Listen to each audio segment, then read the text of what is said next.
Hey guys, tonight, we slip quietly into the cold stone corridors of the medieval world, a place where oil lamps flicker against soot-streaked walls, where the wind whistles through arrow slits, and where beauty is not only pain, but often peril. You crouch beside a hearth that barely warms your toes, wool wrapped around your shoulders like a scratchy shield. Out there beyond the monastery bells and muddy village paths is a society obsessed with appearances. And not just any appearances, only the ones that look like you're seconds away from fainting. Everything around you creaks with the weight of centuries. Drafty castles loom like skeletal giants, offering more dampness than comfort. If you think your modern skincare routine is a hassle, just wait until you're grinding animal bones into your face cream and plucking your forehead bald. You probably won't survive this beauty regimen, but at least you'll look ghostly chic along the way. So before you get comfortable, take a moment to like the video and subscribe, but only if you genuinely enjoy what I do here. And as always, drop your location and local time in the comments. I love knowing when and where you're listening. Now dim the lights, maybe turn on a fan for that soft background hum, and let's ease into tonight's journey together. You stir beneath a coarse woolen blanket. It's night. You're not just in a different place, you're in a different century. The air is thick with wood smoke and mystery. Beneath your fingers, the rough-hewn grain of an oak bench. Above you, the soft groan of ancient beams swollen with moisture. This isn't the Middle Ages of Disney films or noble knights. It's colder, darker, realer. And tonight we start at the foundation of all things beautiful discomfort. Here's your first lesson: there are no mirrors. Not really. A polished metal disc might give you a warped idea of what you look like. But your face, your body, your entire appearance is mostly defined by how others react to you. A turned head means you're striking. A muttered prayer. Not so much. You shuffle toward a wash basin. Water sits in a pewter bowl like a small trembling moon. You splash it onto your face and it's icy. No one heats their cleansing water. That's a luxury. Hot water is for fevers and sins. Soap, if you're lucky enough to have it, is lye-based and harsh. Smells like yesterday's bacon fat and punishment. Still, you press onward. Because beauty isn't effortless in the Middle Ages, it's a battle waged with herbs, ashes, and God-fearing determination. The first rule: don't look like you've seen the sun. Peasants work outside, and peasants are not beautiful. Pale skin is the holy grail, and you'll go to absurd lengths to achieve it. You rub your face with vinegar, even risk whitening powders laced with, you guessed it, lead. Historians still argue whether this trend was inspired more by religious notions of purity or just a general obsession with otherworldliness. Either way, your goal is to resemble a marble saint with a pulse. As you sit beside the hearth, mixing crushed lily petals with goat's milk for a whitening paste, you might overhear an older woman whispering remedies to her daughter. Powdered chalk, egg whites, even crushed pearls if you're obscenely rich or wildly optimistic. And then there's the real commitment: bloodletting. Yes, they'll drain your blood to lighten your complexion. Don't worry, they say it's medicinal. But beauty is the unspoken motive. A paler you is a purer you, or at least one less likely to be mistaken for a pig farmer. Outside, roosters begin to stir and the castle kitchen clatters to life. You wrap your shoulders tighter. No one's fed the fire. You aren't meant to be warm. You're meant to be serene. Let's not forget your clothes either. Even in this dim light, the colors matter. Rich blues, deep burgundies dyed with expensive plants, and beetles mark you as someone above labor. A linen underdress may be beneath wool. Your silhouette is shapeless for now. Later, it will be sculpted, squeezed, pushed into forms that defy anatomy and comfort alike. But here at the start of your day, You're a blank canvas, unformed, unclaimed. A clang echoes from the stairwell, probably the steward, or perhaps the lady of the house already up and preparing for her long day of sitting still and being admired. You follow the sound through a narrow hallway ducking beneath a ceiling beam that's dangerously low. You've already bruised your forehead twice this week. As you move, the stone floor chills your feet even through the leather soles of your shoes.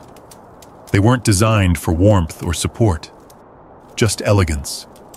Tiny curled toes, cramped arched steps, because nothing screams nobility like a limp caused by fashion. You pause by a window, a narrow slit, more about defense than aesthetics. Outside, a sliver of dawn rises over the manor fields. Peasants already at work. Their hands are dirty. Their skin is tanned. Their hair tied back with bits of string. You envy their practicality, but only silently. Out loud, you might call them earthy or uncouth. Inwardly, you wonder how their backs survive without splints and salves. But you don't have time for reflection. A maid hurries by and mumbles about breakfast. Porridge again. You sigh. No sugar, no cinnamon. Just oats boiled until flavor surrenders. You eat it anyway. Beauty, after all, doesn't run on joy. As the sun climbs higher, the castle warms slightly. Not enough to take off your cloak. Just enough to remind you that yes, you are alive. Which means it's time to paint your face with lead pluck out your eyebrows and pull your hairline back to mimic the face of divine chastity. You exhale. This day will be long, but that's beauty in the Middle Ages. It's not a joyride. It's not empowering. It's survival, one painful, powdered, uncomfortable step at a time. And the firewood still hasn't been replenished. You sit before a warped bronze mirror if you're lucky enough to own one. Or maybe it's a polished dish of blackened silver. Either way, it doesn't show you much. Your face shimmers vaguely, your nose slightly crooked by reflection, your eyes murky shadows. But it's good enough. Because you're not looking for accuracy. You're looking to become the ideal. And the ideal right now, death warmed over. Pale skin isn't enough, you need to look almost translucent. The sort of pale that suggests you haven't seen the sun since you were born under a cloud. Healthy color, suspicious. Rosy cheeks, a sign of labor or worse, lust. You want the pallor of a noblewoman who spends her days indoors, reclining under veils, surrounded by lavender-scented linens, and never lifting anything heavier than a needle. That's the dream. Reality is, you look like you're halfway through a fever. You hold a piece of rough cloth and begin to dab your homemade concoction onto your cheeks and forehead. Vinegar, a splash of egg white, maybe some crushed lily root. If you're wealthier or just very committed to suffering, you'd add white lead powder. Smooth, deadly, perfect. It clings to the skin like chalk and slowly sinks into the pores with every heartbeat. Historians still argue whether women truly understood how dangerous this was. Some say the lead was used sparingly enough to be safe-ish. Others argue that the increasing number of cases involving facial ulcers, hair loss, and blackened teeth weren't coincidences. Either way, no one's stopping you. Because beauty has a price and you're expected to pay it. And speaking of price, don't forget the mercury-based spot treatment. Got a blemish, apply a little mercury paste. What could go wrong? You tilt your head and smile faintly. Your lips are pale too. Perfect. Like the last breath before a fainting spell. Even your blush, if applied, is subtle. Just a suggestion. Red cheeks are fine as long as they look like blood rising from fragile virtue, not exertion. You dab a beetroot-tinted balm onto the apples of your cheeks. One brush too much and you'll look vulgar. So you wipe some off. There, almost invisible. And now the eyes. No smoky eyeshadow here. You're going for spiritual suffering, not nightclub mystery. Some women use a light soot line just enough to make their lashes look fuller. Some bite their lips and pinch their cheeks for a natural look that took half an hour to achieve. The candle flickers beside you, casting shadows up your wall. The room smells of sheep tallow and oversteeped rosemary. Someone walks past in the corridor and mutters something about prayer hour. You ignore it. This is your devotion. Your hair, meanwhile, is a whole different beast. Blonde is the pinnacle. Naturally rare, but dyeing, oh, absolutely. Saffron threads, goat urine, quicklime, these are the weapons of the follicular elite. You sit for hours in the sun, your head covered in a mixture that smells like a compost bin after a festival. But it lightens your hair inch by brittle inch. Right now your hair's bound up under a linen coif. No loose strands. Loose hair is for virgins, young girls, or temptresses. And the church has made it very clear how it feels about temptresses. Still, there's a contradiction here, and you're learning to walk the line. Because while modesty is preached, beauty is still demanded. You're expected to look like a vision of divine grace, but not enough to distract a monk from his prayers. A tightrope in slippers. And oh, the slippers. Pointed shoes are fashionable now, especially if the toes are long enough to be tied up to your garters. It's impractical, absurd, and absolutely essential. You shuffle as you walk the points, catching on every uneven stone. The longer the shoe, the higher your status, or at least your willingness to suffer for it. Another hour passes. You check your hands. Soft, slightly scented. You dipped them in rosewater yesterday and avoided any real work since. Calluses are not fashionable. You pause and glance outside the arrow-slit window again. The morning has fully broken. Sunlight floods the courtyard. You see a serving girl dash across the stones, a basket balanced on her hip. Her cheeks are flushed from effort, her skin golden. In another world, she'd be a model. In this one, she's too real. You sit back, feeling the stretch of your skin under its thin crust of powder. The lead mixture dries quickly and cracks if you laugh, which is fine. You're not supposed to laugh. A delicate smile, perhaps. Anything more could give someone ideas. Someone knocks at your chamber door. You don't answer at first. You're still arranging your hair. 2 strands allowed to fall just near the temples, the rest tightly twisted and bound. If you were married, you'd be wearing a veil now, or maybe a wimple covering everything from the chin up, like wrapping your face in a fashionable napkin. You murmur enter, and the maid peeks in. She's holding your outer gown. It's deep blue today, dyed with imported indigo. A show of wealth, a show of taste, a show of well-suffering, actually. Because this gown is heavy, fully lined, trimmed with fur. And once you're laced into it, your ability to breathe is politely optional. The maid helps you dress, fingers fumbling at the laces. You keep your arms raised, slightly elbows like fragile wings. Your ribs begin to protest. This right here is when you question your life choices. But just as quickly, you remember the power of it. Once dressed, once painted, once powdered and cinched, you are beautiful. Or at least you're close enough to pass, pale, poised, perfectly implausible. You shuffle to the mirror again.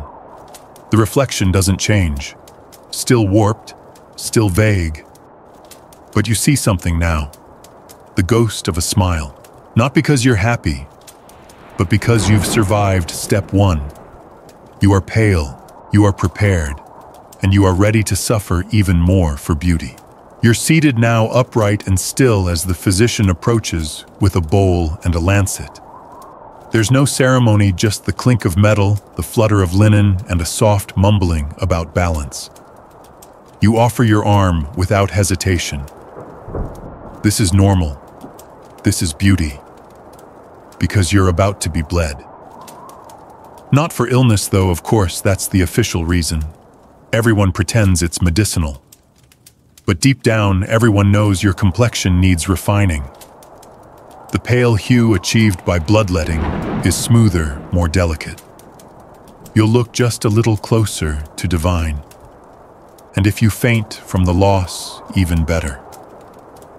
Nothing says fragile elegance like needing to be carried to your chamber while muttering poetry. The lancet pricks, and the blood begins to flow. It's surprisingly fast. The physician tilts your arm and lets a small stream run into a ceramic basin.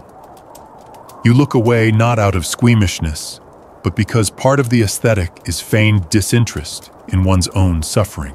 Historians still argue whether bloodletting for beauty was more prevalent among noblewomen, or if it trickled into middle-class practice as well. But here you are watching your vitality swirl in a bowl while someone behind you folds your next set of stockings. They say it releases bad humors, that it relieves pressure in the brain and balances the body. But what it really does is make you weak, fragile, pliable. The aesthetic of the fainting noblewoman didn't come from nowhere, and the results immediate. Your cheeks drain of color, your lips look subtly bluer, and you now resemble a very elegant ghost. Perfect. You're offered a cloth soaked in vinegar and lavender to inhale. You nod, suppressing the dizziness. The room tilts slightly. A candle flame sways like a dancer in the haze. You sit for a moment longer, wrapped in a soft shawl. There's a slight draft in the room, but that's fine. Cold helps keep the complexion taut. Now, while you recover from the blood loss, the conversation in the chamber turns to other beauty rituals. A girl across the room, Lady Isolde, perhaps talks about a new skin treatment involving crushed oyster shells. She insists it makes the cheeks glow. Another swears by bat's milk, though no one quite knows where she's getting it. You just nod faintly. All of it sounds equally unhinged. All of it sounds like something you'll try next week. Because you're beginning to understand that beauty in this time is not about self-expression or joy. It's about transformation into something wholly unnatural. Something closer to saint than woman. And that transformation hurts. You rise from the chair carefully. Your gown rustles like parchment. You're lightheaded, which makes your steps sway slightly. This too is considered alluring. The illusion of delicacy, of instability. It's important that you look like you might shatter under a strong breeze. A servant hands you a slice of spiced bread. Not because you're hungry, just to keep you from collapsing. You chew slowly. The cinnamon burns slightly against the pale film of lead on your lips. Outside, someone is singing in the garden. A ballad, maybe. A tale of longing. It's always longing. You step outside to breathe in the cool morning air. The garden smells of thyme and wet stone. Your shoes crunch across gravel, and you feel the light scrape of it beneath the soles, another reminder that beauty is never cushioned. Someone joins you. A cousin, a friend. She looks radiant, or at least convincingly fragile. Her cheeks are ashen, her hair scraped tightly back from a shaved forehead. You trade compliments in low voices. Your complexion is as pale as holy wax, she murmurs. And yours like moonlight over frost, you return. Neither of you means it. But that's the game. She tells you about a new method fasting for 3 days, then applying crushed willow bark to the face to bring divine smoothness. You raise an eyebrow impressed, not by the method, but by the commitment. You both sit on the edge of a stone fountain. The water reflects your faces, distorting them into something even more ethereal. It's almost beautiful. Almost. Then she tells you the latest story whispered around court, a noblewoman who went too far. Too much bleeding. Too much powder. One day she simply collapsed mid-dance and never woke up. People said she looked gorgeous as they laid her out in the chapel, like a sculpture, like a relic. You nod unfazed, because it's not shocking, it's enviable in a way. To die looking perfect, to become immortalized in alabaster and oil paint. The ultimate compliment. You return inside before the sun fully crests. Too much exposure and the tan might return. You'd have to start over. Inside, a chambermaid brings fresh linens. She glances at you with something like fear or awe. Your appearance is both admired and alien. You look nothing like her, which is exactly the point. And yet you envy her too. Her cheeks are red. Her laugh is loud. She walks quickly, purposefully. She eats without counting bites. She sleeps on straw but wakes rested. Still, she doesn't glow in candlelight the way you do. She doesn't glide. The rest of the day passes in carefully measured moments. You sip wine in moderation, it's believed to cleanse the blood. You avoid red meats, too coarse. You nibble figs and almonds. And later, just before sunset, you prepare again for the evening meal. You touch up your face. Not too much, just a little more powder. A trace of beet juice on the lips. You glance into the metal mirror again. This time you hold the gaze. The bloodletting has worked. Your skin is pale. Your hands tremble slightly. Your pulse is slower. Your presence is otherworldly, beautiful by all the standards that matter. And somewhere deep inside, a tiny voice asks, how much more could you give? You wake before dawn, but you stay in bed. Not because it's soft, it isn't, but because you're already dreading what comes next. Today is hairline day. You pull back the linen blanket, cold as always, and touch your forehead. There's a fuzz of baby hairs you've been ignoring. They must go. The standard of beauty this year, or let's be honest, this decade, is a forehead so vast it might be mistaken for a cathedral wall. The higher the holier, or so they say. And so you rise, slowly, with dread in your bones. You move toward the small oak stool by the window where your grooming tools wait. A strip of beeswax warmed by the fire overnight. A handful of tweezers forged by hand, slightly rusted. And a broken comb. None of this will be comfortable. You tie your hair back, revealing your natural hairline. It's decent, but not noble, not pious. You need to push it back at least another finger's width. 2 if you're truly committed. The first pluck always stings, no matter how many times you've done it. The hair doesn't go quietly, it resists. Every strand you yank from your scalp whispers, "Why are you doing this?" But you already know. Because a high forehead is divine. It shows intelligence, virtue, a proximity to angelic beings.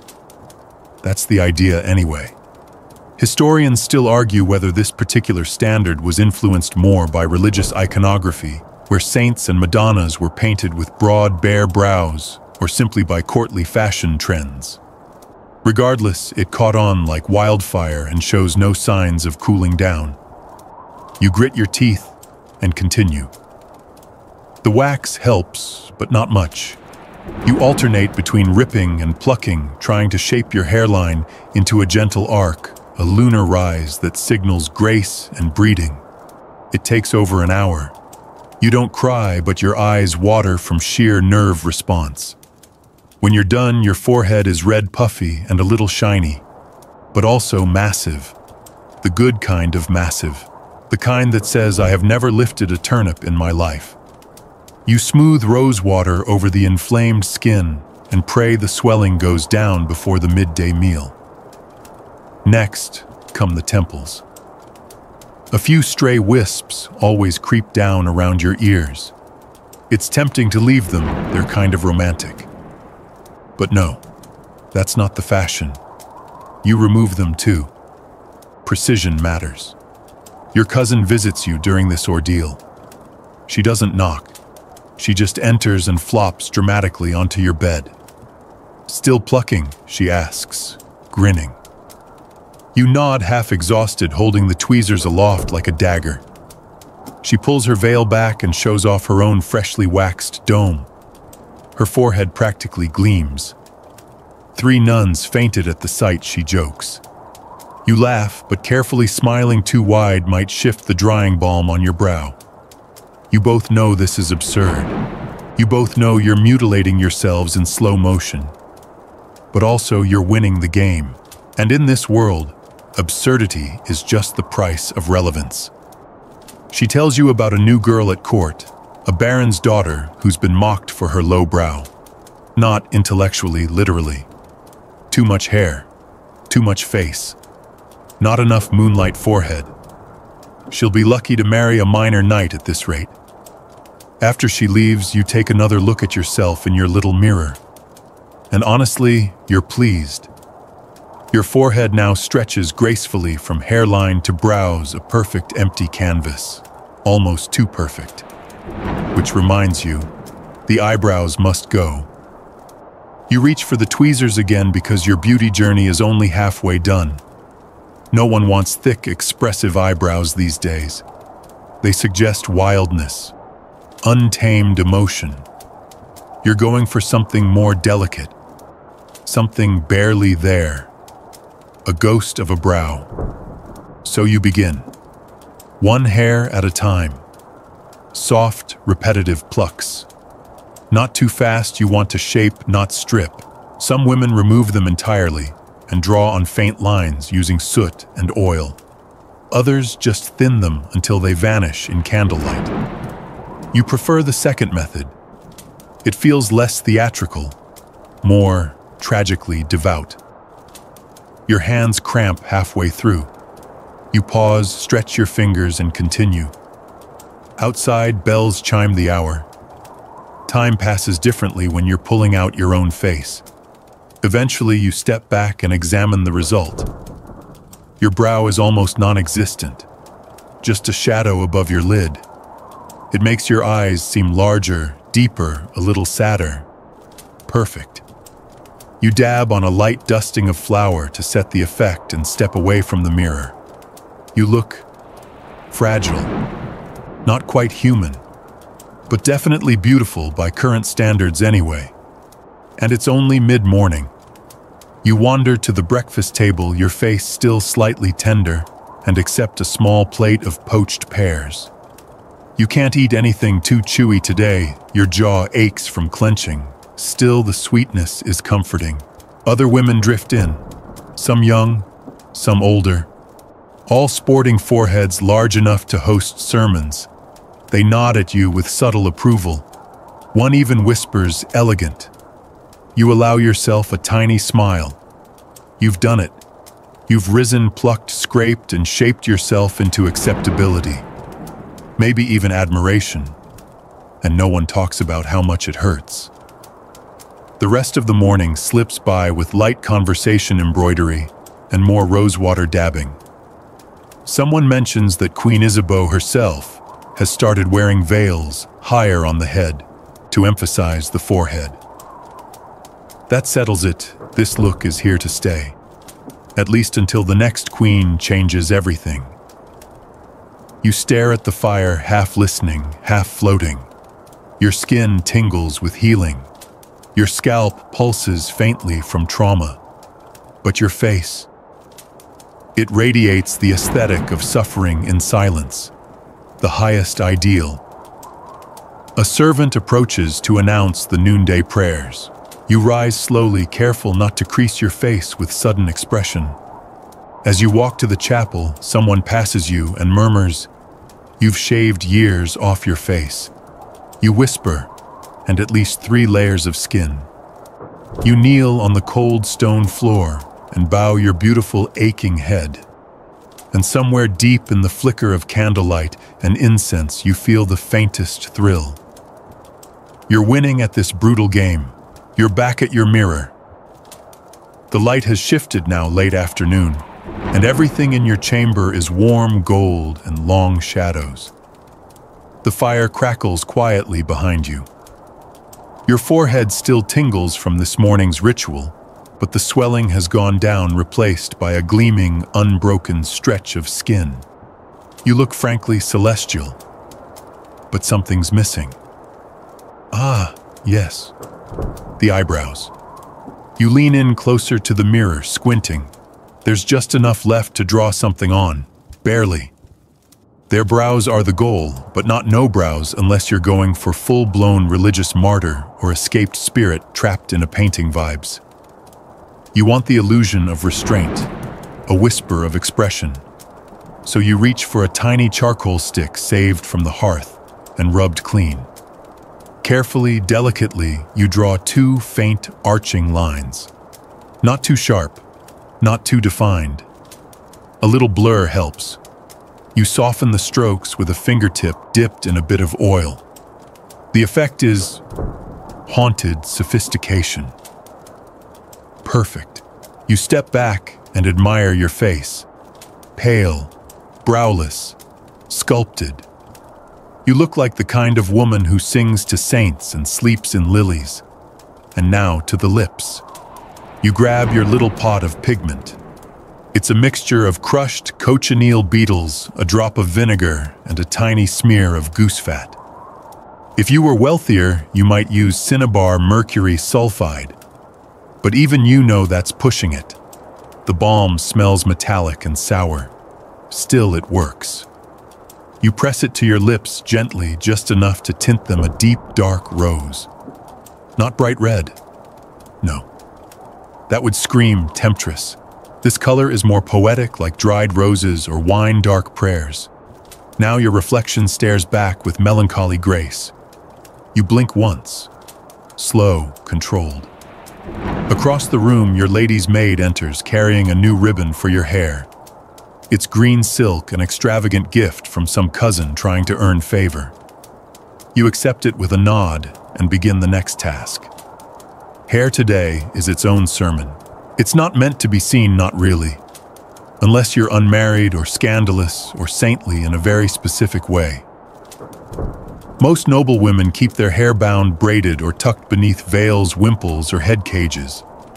Today you're choosing a heart-shaped hood part, fashion part, head trap. But before that, you braid. The braiding alone takes nearly an hour. Two thick plaits woven tight and coiled like sleeping serpents above your ears. The maid assists, tugging each section taut. You wince, but say nothing. Pain means it's neat. You talk idly as she works. She tells you of a young girl from the kitchens who tried to mimic your style. Burned her scalp with boiling saffron dye. You pretend to be shocked, but inwardly you're flattered. Imitation is the sincerest form of almost fainting. When the braids are done, she pins them flat to your scalp and positions the hood. It's velvet and frames your newly exaggerated forehead like a Gothic arch. You glance sideways and imagine yourself carved in stained glass. You whisper, "How does it look?" The maid pauses. "Like the Lady of Sorrows," she says. "Perfect." You descend into the main hall for the evening gathering. It's a subdued affair, no feasting tonight, just wine and poetry. The men are in half armor or embroidered robes. The women, like you, move carefully, faces painted with suffering and silk. You take a seat beside a small fire and let the light catch your features just right. Conversation floats around you. One nobleman speaks of a woman he met in Florence, says her brows were painted like crescent moons. Another sighs, "No one compares to the pale girls of Paris." You glance downward modestly, letting the candlelight stroke your cheekbone. Someone offers you a sweetmeat. You decline. Too sticky. Too staining. Then, as the hour grows later and the wine flows heavier, the real performances begin.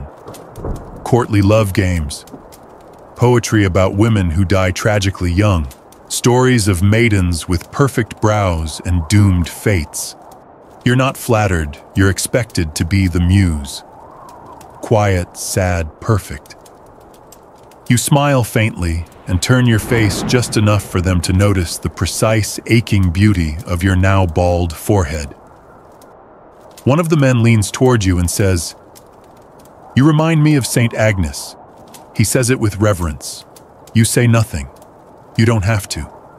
That's the game. You return to your chamber hours later, feet numb in narrow shoes, lips slightly dry from all the discreet smiling. You remove your hood carefully, unpin the braids, and brush your hair with a boar bristle brush 100 strokes. The fire has died down. The room is silent. You're tired, but not ready for sleep. Not yet. You wash your face gently with rose water and vinegar, careful not to disturb the lead layer too deeply. You'll reapply tomorrow. As you lie down on your wooden-framed bed with its lumpy mattress and straw-stuffed pillow, your mind drifts. What would happen if you let your brows grow back? If you stepped outside without powder? If you smiled too wide or laughed? What would happen if you were seen? Real. The thought is both terrifying and strangely peaceful. But no, not tonight. Tonight, you're flawless. And the price has already been paid in time and pain and plucked hairs and charcoal. You close your eyes, your skin tight and tingling. Somewhere in the corridor, another girl sobs as her maid plucks her hairline for the first time. It never gets easier, but it always gets admired. Word count 1263. Awaiting continue. Ban John Noi. Continue. Chat GPT John Noi. Section 6. You wake to birdsong and the distant clatter of hooves on cobblestone. The fire has gone out again. Cold seeps through the stone floor and into your bones like an old friend. You groan softly, not from age, not yet, but from the ache in your ribs. Today is corset day. Well, not a corset technically. It's more like a stiffened bodice made of linen leather and willpower. The Middle Ages didn't invent the waist-training torture chamber that would blossom later, but they laid the groundwork with ambition and cloth. And today, that ambition is to make your body as columnar and contained as a carved statue. Your maid enters with a basin of cold water and a fresh chemise. She eyes your skin with vague satisfaction. The whitening powder's held through the night, though one side of your forehead is slightly smudged. You'll fix that later. Right now, it's time to reshape your entire torso. You slip on the chemise loose and soft, a final kindness, before the squeeze begins. Then comes the supportive underlayer, a tightly woven band of linen designed to flatten and control. No one says this out loud, of course. It's about structure, not repression. It's about grace, not constraint. But when you raise your arms and your maid begins lacing the bodice, there's no mistaking the intent. The first few pulls are manageable. You can still breathe, talk even. But then she tightens further, and your ribs feel like they're being slowly rolled into place. The leather panel presses your stomach inward. Your back straightens. Your collarbones lift as though trying to escape. You wince. She stops. Too tight, you say no. Because it's never too tight. Not if it makes your waist disappear like a well-kept secret. She tugs again. You exhale and try to relax. The breath goes nowhere. Historians still debate just how extreme medieval waist-binding really was. Unlike the later Victorians, the Middle Ages lacked steel boning and whale baleen, but they had stiffened bodices, tension-laced seams, and cultural pressure by the bucket load. Nobility meant never sagging. Dignity meant denying the body. The straighter your spine, the higher your status. And if you passed out now and then, consider it a beauty nap. You stare straight ahead as she ties off the laces. You feel taller, also slightly compressed. You turn slowly and admire the result in your warped metal mirror. Your waist is narrower, your hips slightly lifted, your bust modestly flattened. You look less like a woman and more like a painting of a woman, which is the goal. Now comes the gown. Today's is a sideless surcoat, basically two ornate panels held together at the shoulders with wide open sides that reveal the tightly fitted undergown beneath. It's rich green velvet with gold trim, heavy as gilt. The moment she drapes it over your shoulders, your knees register concern. You stand still as she fastens the clasps. Each movement is deliberate. Your arms don't lift easily anymore. Your breathing is shallow. Your waist aches with the slow throb of forced posture. And then the belt, a narrow strip of braided silver designed to rest just beneath the ribs, emphasizing the slender line you fought for all morning. Beautiful, your maid whispers. You nod. Now to walk. That's the real challenge. You move with measured grace, arms tucked in steps, shortened to accommodate the drag of velvet and the tug at your ribs. You look like you're gliding. You feel like a trussed ham. As you descend the stairs, you overhear murmurs from the great hall. She wore the new French silhouette yesterday, like a column of moonlight, one woman says. I heard she fainted in the chapel, replies another more envious than concerned. Perfect. You enter the hall and heads turn. Not dramatically, just enough. The side eye of approval. You've done it right. Everything about you suggests balance, refinement, discomfort. No curves, no softness, just sleek discipline. You take your place at the long table. A servant brings wine diluted with water and a thin broth. You eat slowly, gracefully, conscious of every motion. You can't slouch. The corset won't allow it. You can't lean forward or the velvet will bunch. And if you laugh too hard, something might pop. But then again, no one's here to laugh. They're here to observe. One woman across the table wears a gown so tight at the sleeves her hands have gone purple. Her rings press into swollen fingers. She smiles like nothing's wrong. You admire her dedication. Later in the day, you gather with the other women in the solar. It's embroidery hour. You sit on a stiff-backed chair and pick up your needlework.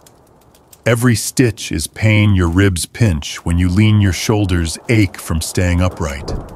Still, you don't break posture. It's part of the look. You're not just beautiful, you're disciplined. One young girl, probably 14, sits beside you. She fidgets. This thing is choking me, she whispers. You glance at her bodice. It's slightly crooked, poorly tied. You whisper back. It should feel like you've been hugged by your dead ancestors. She stares at you. You smile. More pulling, you add. She nods solemnly. The sun begins to set. The light spills through stained glass, casting you all in holy hues. Reds, golds, blues. You look down at your hands and think, I could be carved in stone like this. And maybe one day you will be. As evening descends, the bodice begins to bite a little deeper. Your back pulses. You've drunk no water all day. There was no time. And getting out of this thing is an ordeal. You begin to feel the ache behind your temples, the sign of dehydration and shallow breath. You press a cool cloth to your forehead and fan yourself lazily. Someone across the room faints. Everyone murmurs, no panic, just envy. You shift slightly and inhale. The air sticks halfway.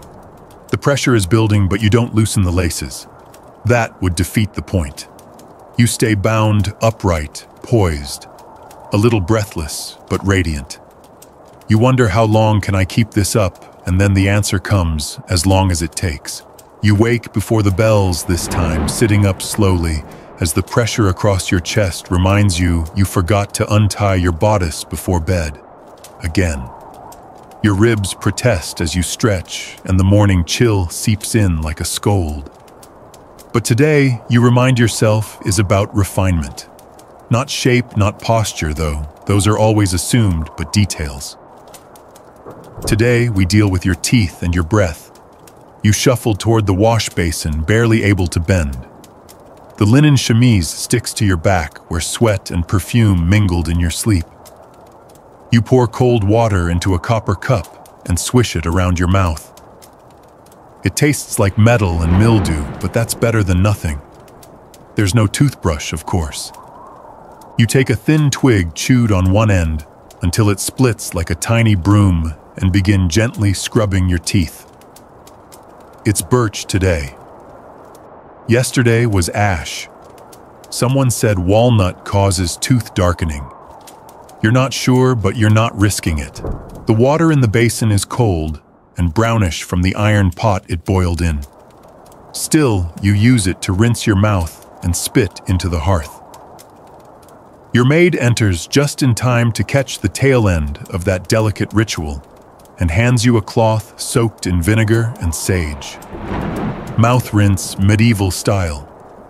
You dab it over your lips, swish a little around your gums, and blink through the sting.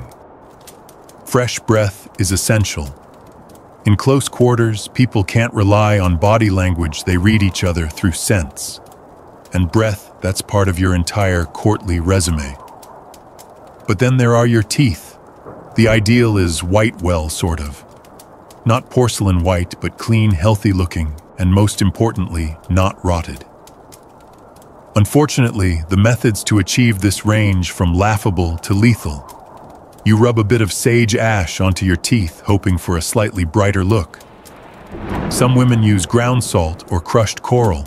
Others recommend vinegar with powdered pumice, which basically amounts to sandblasting your enamel. The truly committed mix burned rosemary with dried rabbit skulls. And if that doesn't work, smile with your lips closed. You do. Your teeth aren't perfect, they've dulled slightly, and the left one has a tiny chip. But you know how to smile with discretion. You know how to suggest perfection without confirming or denying it. That's an art. Today, you're due at a small court gathering, nothing too grand, just an afternoon of music and maybe a game of riddles. But you can't show up smelling like last night's cabbage stew. So next the breath. You chew a clove. One, maybe two.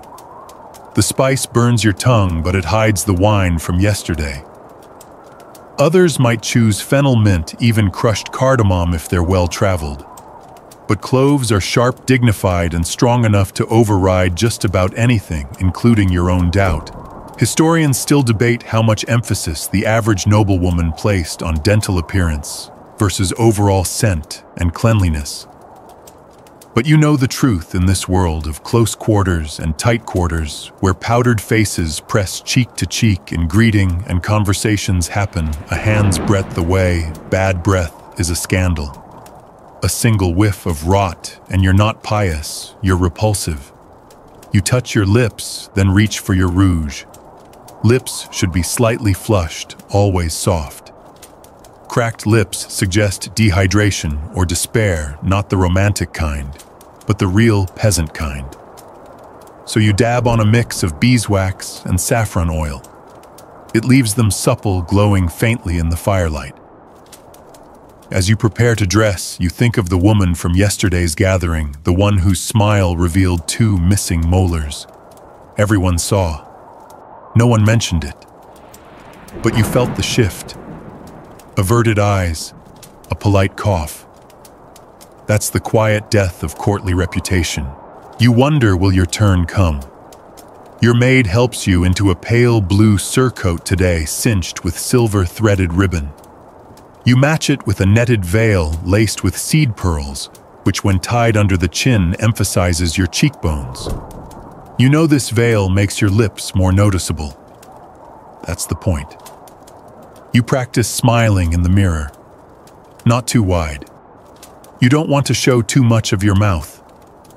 Just enough to suggest youth, mystery, and obedience. The teeth can come later, if ever. By the time you arrive at the hall, everything is composed. Breath, sweetened lips, softened smile, gentle and well-measured. You greet the room with a faint nod. A few heads turn. You hear one woman whisper, she never shows her teeth. You can't tell if it's admiration or mockery. You hope both. That's how you win. During the gathering, a minstrel plays a soft melody on the harp. You sit with your hands folded, speaking only when spoken to. Someone offers candied dates. You decline. Too sticky. The sugar could lodge in your molars and undo hours of ash scrubbing. Instead, you sip thin wine and let the clove burn beneath your tongue. The woman beside you leans closer to speak. Her breath smells faintly of onions and fear. You nod politely but tilt away just slightly. You feel the superiority bloom like a slow flame in your chest. At dinner, the bread is crusty and the stew rich with garlic. You eat sparingly. You don't need to be full. You need to be fragrant. You wipe your lips after every sip. You dab more balm. You keep your mouth shut except to say something clever. After the meal, a priest speaks briefly about the holiness of discipline, about how a woman's mouth is both a gate and a garden. The metaphors are heavy-handed, but everyone nods anyway, including you. Later, as the torches burn low, you return to your chamber. You swish vinegar one last time. Your tongue aches. Your teeth feel raw. You touch them briefly with your fingertip. Still intact. You settle into bed, pressing a clove under your pillow just in case. Because tomorrow you'll need to smile again. And in this world, breath and teeth are as much armor as beauty. Morning brings its usual parade of aches and obligations. You sit up slowly, tugging your woolen shawl tight around your shoulders. The chill is sharper today, biting through the stone walls like it has something to prove. But your mind is elsewhere, already dreading today's ritual. Today the body is under siege, specifically the ribs. You reach for your undergarments and pause. The linen has already been warmed near the hearth your maid has remembered. Small blessings. But no amount of warm cloth can soften what's coming, a full-body cinch so tight it will steal both your breath and your dignity. Because today, your figure must be sculpted. It starts with the underbodice. Heavy linen with stiff panels stitched in. No modern elasticity here. Just pressure. You raise your arms and your maid begins lacing. The cords groan as they pull. You keep your face neutral. You'll want to exhale now, she says gently. You do, and she pulls again tighter. You feel your ribs press inward, organs shift slightly. There's a peculiar kind of silence in the room, ritualistic. Like a prayer with every tug of the cord. By the time she knots the final bow, your waist has shrunk by inches. You don't check. You know by feel. Breathing becomes a series of negotiations with your own lungs. Historians still debate how widespread this degree of compression was in the medieval period. Some argue the more extreme bodice lacing wasn't common until later centuries, but manuscript illuminations and surviving garments suggest otherwise. Shaping was a constant, just in varying styles and intensities. If it wasn't boned, it was still bound. If it wasn't steel, it was hemp cord and hard choices. You reach for your surcoat, tight in the bust, loose from the hips down. The ideal silhouette now is tall, narrow, and cylindrical. Curves are uncouth. Breasts contained, flattened. You're not supposed to look like a woman. You're supposed to look like a swan caught mid-morning. So now comes the real villain of today's wardrobe, the coil. A soft band of wool twisted tightly and tied across your chest above the bodice but beneath the gown. It presses your bust downward, further erasing any hint of natural shape. You grimace slightly as your maid wraps it snugly, her hands practiced, almost apologetic. "Hold," she murmurs. You do. She knots the fabric under your arm, tucks the end, and steps back. There. You glance in the mirror. Your upper body is a column. Smooth, flat, restrained. Your chest rises and falls in shallow puffs. Anything deeper will crack the illusion. And now for the gown. Today's is damask deep crimson with black silk lining. It's tailored within an inch of functionality. When you slip it on the sleeves, tug at your shoulders. The weight of it drags your posture down, but you must resist. Posture is half the point. The neckline, of course, is modest, just enough to frame the neck and collarbones. A suggestion of what lies beneath, but never an invitation. But the real drama is the lacing. Each side of the gown pulls tight around your torso, hugging the ribs like a boast. You raise your arms again. More, you nod. Your maid pulls and the gown tightens further. You feel your spine straighten out of self-defense. You've now lost most of your ability to bend at the waist. Sitting will be an exercise in dignity and pain. Laughing is out of the question. Hiccups might cause a personal crisis, but your silhouette's stunning. A long vertical line. Shoulders soft, bust minimized, waist trim, hips hidden. You look like an elongated teardrop about to fall off the face of time. At breakfast, you sip broth. Chewing is dangerous now you're afraid of a rib creaking under the pressure. The other ladies around the table are similarly bound, their movements small and deliberate. One sneezes and nearly faints. You all pretend not to notice. You stand later in the courtyard, watching falconers train their birds. You can't turn your head easily. Every twist pulls on the seams under your arms. So you turn with your whole body gracefully, like a statue being wheeled into position. The wind picks up. Your gown billows slightly, but the bodice stays firm. It doesn't budge. Your ribs throb in time with your heartbeat. A visiting nobleman approaches. He bows. "You wear that gown like a blade," he says. You incline your head. No smile, smiling risks breath. He offers his arm. You take it. Walking in the gown requires concentration. You don't swing your arms, you glide. You let the wind do half the work, using your weight like a counterbalance. "You've the posture of a queen," he murmurs. "You've the posture of a woman who can't slouch, or she'll puncture a lung." But you say thank you. You attend a short poetry reading in the gallery. You stand the entire time. Sitting would crease the gown and leave red lines along your thighs from the inner seams. The poet reads of suffering, of divine love, of unattainable women who float above the earth. You realize he's describing you, or someone like you, or what you've contorted yourself to become. Afterward, you return to your chamber and slowly, carefully disrobe. Unlacing takes almost as long as lacing.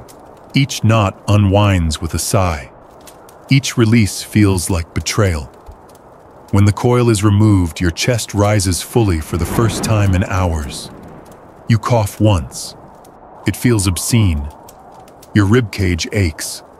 The muscles around your spine feel bruised. But your waist still holds the shape. For now. You gently press your palm to your abdomen. Still firm, still flat. Tomorrow you'll bind again. But tonight, you let yourself breathe. Really breathe. Even if it feels like a sin. You wake up slowly, the faint light of pre-dawn slanting through the slit in your wall like a soft accusation. You roll to your side and feel it, a dull ache along your ribcage, your shoulders, and most urgently, your chest. Yesterday's lacing left its mark. But today it's not about ribs, it's about the bust. Because unlike the straight column-like aesthetic of recent months, today's social event will host guests from Aquitaine, and the style there is, let's say, more generous. Full rounded bust lines are suddenly fashionable again. For one day, only your body has to perform a magic trick, grow curves on command. You rise, stretch carefully, and sit at the edge of your straw-stuffed mattress. Your maid enters without a word, already prepared. She carries 2 padded cloth bundles the size of ripe apples wrapped in linen. You sigh. I thought we were still minimizing this week, you mutter. She smiles. Not with Aquitaine visiting. And so begins the battle of the bust line. You start with the shift, a soft chemise that barely clings to your body. Next, the bust lifter. It's not as intense as a corset, but it's structured with rigid seams and pressed leather underpanels. Your maid fits it around your torso, tugging it up and in. This time the goal is less flattening, more hoisting. You grunt softly as the fabric lifts your breasts and presses them together. Not painfully, but insistently. Then the pads come in. 2 bundles of cloth stuffed with raw wool and lavender to disguise the smell. They're nestled carefully into place beneath your breasts, creating the illusion of fullness where there might be, well, not enough. They itch. They always itch. The wool shifts when you move, but they give you the perfect court-approved curve. Some women go further, soaking herbs in wine and applying them directly to the skin, hoping for some mystical plumping effect. Others try oils massaged nightly with varying success. There's even a rumored potion in the north that causes voluptuousness, though no one seems eager to test it twice. Historians still argue how common bust enhancement practices truly were. Many documents on women's appearance from the era were filtered through a male, often ecclesiastical lens. But there's no denying that across the centuries, the ideal feminine form has swung wildly between suppression and spectacle. Today, you are required to be both. The dress is next, a fitted surcoat dyed burgundy and laced in the front with golden thread. It's low-cut. Not indecent, but enough to show shape. The fabric molds around your bust like a sculptor's dream. Your maid steps back to admire her work. You feel strange, less like yourself, more like a version of someone expected. This isn't your shape. It's one you're borrowing for a single afternoon. But it fits. Visually, anyway. You descend the stairwell slowly. Every bounce is exaggerated now. Each step must be measured to avoid unsettling the padding. Your shoulders are back, posture, perfect, chin lifted just so. You feel heavier somehow. Not in body, but in presentation. You are performing a body you do not quite possess. In the great hall, the women are already assembled. It's a sea of shapeshifters, some flat, some curved, all meticulously arranged. You nod at a friend whose bust is so aggressively propped that she looks in danger of tipping forward. Impressive, you whisper. She grins. I haven't breathed since matins. The Aquitaine guests arrive. They're dressed in flowing gowns, loose at the hips, tight at the chest. Their bosoms are emphasized with jeweled clasps and strategic stitching. One woman wears an elaborate girdle that appears to lift her entire torso. You feel suddenly underdone. Throughout the afternoon, the topic dances around the room without being spoken. Every glance, every smile, every slight adjustment of a neckline is part of the unspoken conversation. Whose shape is real, whose is arranged, does it matter? One nobleman stares openly. His gaze lands on you and lingers a moment too long. You tilt your head and raise your fan, not to hide your face, but to break the line of sight. You know what the church says. The body is a vessel. The soul is what counts. But the court says otherwise. Your soul could be divine, but if your chest isn't shaped right, no one notices. A minstrel strums a lute in the background. You nibble on soft cheese and dried figs, careful to chew, slowly, keep your posture. The wool padding shifts slightly. You press your arms against your sides to hold everything in place. A young girl passes by and glances at your chest with curiosity. You want to tell her, don't get used to this, but you don't. She'll find out soon enough. Later in the solar, a group of women swap bust-boosting recipes, juniper oil massages, sage compresses, warm milk baths. One suggests binding the breasts upward with silk ribbon overnight, which sounds like a recipe for disaster or suffocation. You just smile and nod, contributing the ever-useful phrase, "It depends on your humors." Everyone nods knowingly. It always depends on humors. That phrase can get you out of anything. Evening comes. The visitors leave. Your ribs ache again, not from tightness, but from holding this posture for hours. You excuse yourself early and return to your room. Your maid helps unlace you. The padding comes out. You exhale deeply, your true shape returning like a long-lost friend. You touch your chest briefly. Still yours. Still fine. But not perhaps fashionable tomorrow. You lie back on your bed, still half-dressed, and stare at the wooden beams above. You wonder what it's like to live in a body that's always in fashion, and you wonder if that's ever truly happened. You're awake, but you're not moving yet. The warmth under your blankets is precious, and once you leave it, the chill will begin its slow crawl back into your bones. You know the routine by now: rise, rinse, reshape, endure. But today is special. Not because it will be easier, heavens no, but because today you must do the impossible. You must pretend you don't sweat. You push the blanket aside and sit up, wincing as the cold stone floor bites your feet. Your maid has left your usual washing basin, a coarse linen drying cloth, and a small pot of lavender paste. That's your first line of defense. You dip your fingers into the cold water, splash your face, neck, and underarms. There's no soap.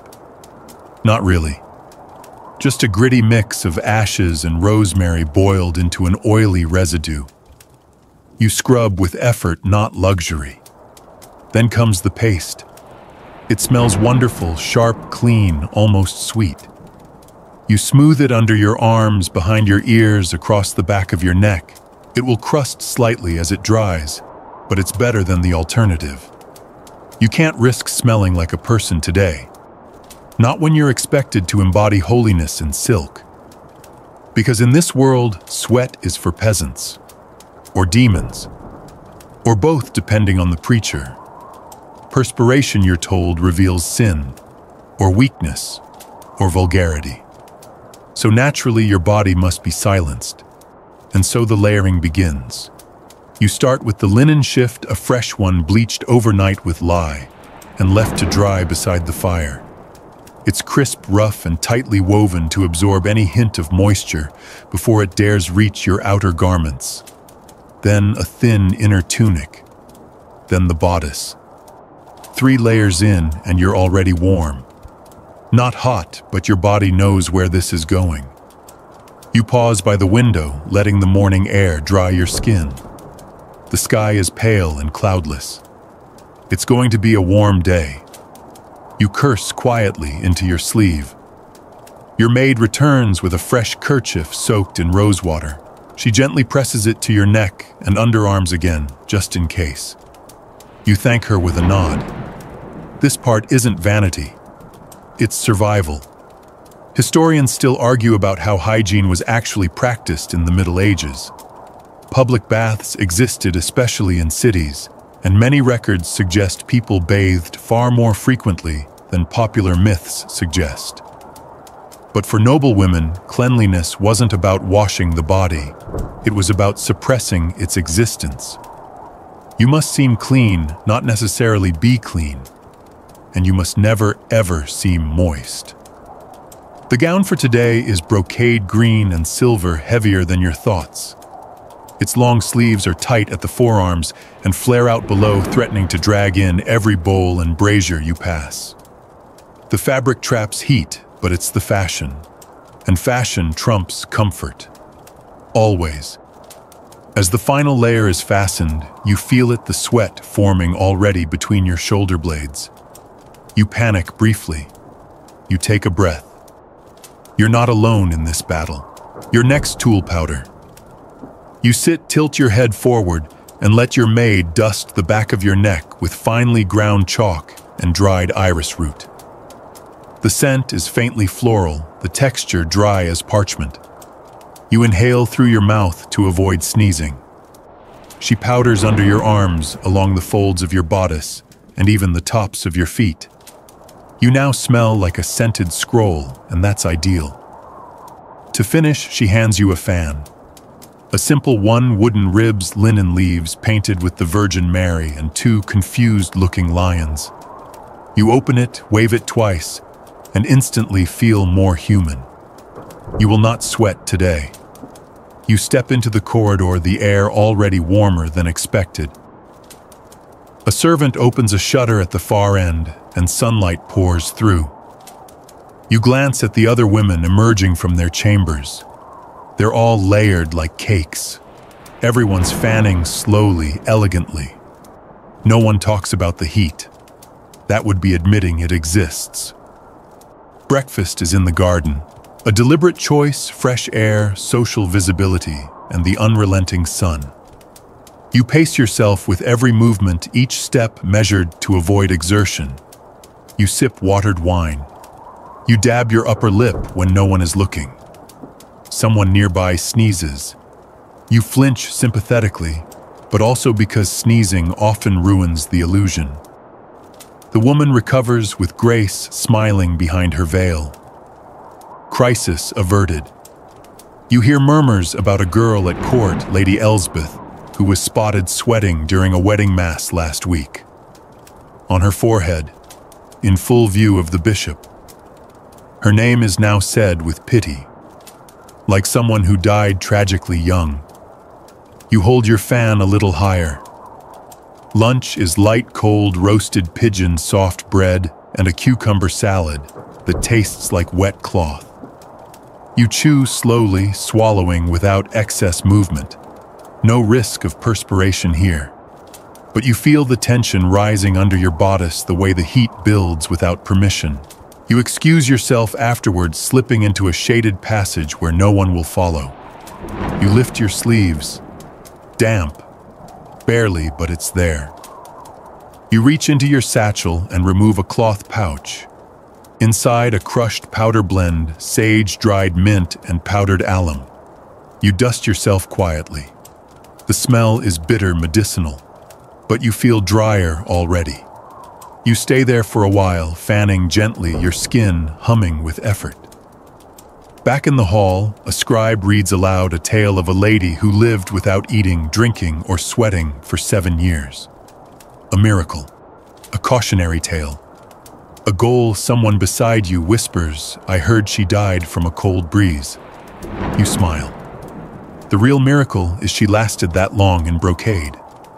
Evening falls. The air cools. You make it through dinner with grace intact. Back in your chamber, you undress slowly. You peel away layers like ancient bark. Each one clings to your skin, now lined with faint salt trails and irritation. You see it in the mirror, the lines of the bodice pressed into your flesh, the pink flush on your cheeks. You were not perfectly dry, but no one noticed, and that's enough. You lie down exhausted but clean-smelling and let your body be a body just for a little while. Tomorrow you'll erase it again. You wake slowly to the golden hush of early light, slipping through the slits in the stone. It's quiet, the kind of quiet that feels like a warning. You stretch cautiously, testing what still aches. The answer is everything. Your ribs are sore, your neck stiff, your legs a little numb from sleeping too long in one position. But today is a painting day. Not a painting of you, though that's not off the table, but painting on you. Because color, especially on the cheeks, must never come from emotion. You can't let your face give away how tired or flushed or human you are. So you'll fake it with ingredients that come from forests, kitchens, and the occasional dead beetle. You splash your face with cold water, no soap today, just a rinse and pat it dry with a rough linen cloth. Then comes the first layer, a base made from white lead, ground eggshell, or chalk. You choose chalk today. Your skin's still recovering from yesterday's heat, and you'd rather not risk new burns. The powder settles into your pores like fine dust, giving your skin the matte, waxy finish everyone loves. The goal is to look untouched by air, sun, or life. Your lips, of course, have no color anymore. Your cheeks, ghostly. And that's perfect. Because now you'll paint it all back in, but with purpose. You take out your rouge pot. Today's mix is carmine crushed cochineal insects suspended in a bit of goose fat and rosewater. It smells faintly of old flowers and iron. You dip your smallest finger in and tap it to your cheeks very precisely. High near the cheekbones. Not low, never low. That would be passion, and this isn't about feeling. It's about suggestion. You blend with a swatch of linen until the color melts into the skin just enough to suggest that you might be breathing. Just enough to look technically alive. Too much and you'll look vulgar. Like a kitchen maid. Or worse, a French woman. Historians still debate the reach and intensity of cosmetic use in the medieval period.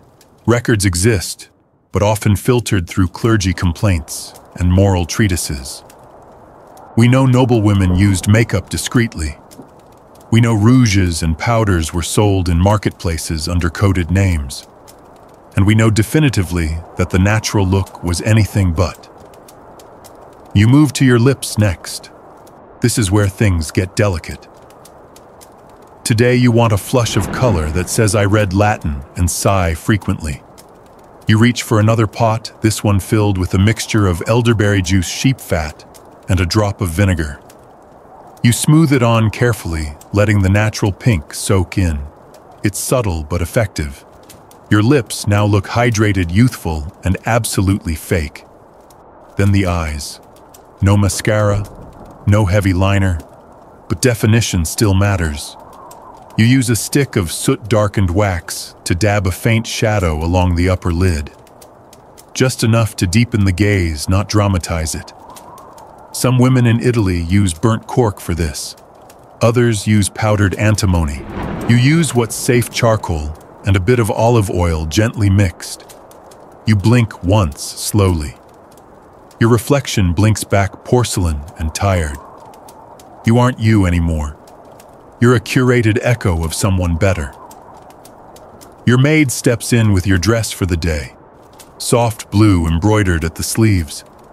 The color brings out the gray in your eyes, or it would if anyone could see your actual face beneath the layers of chalk and beetle.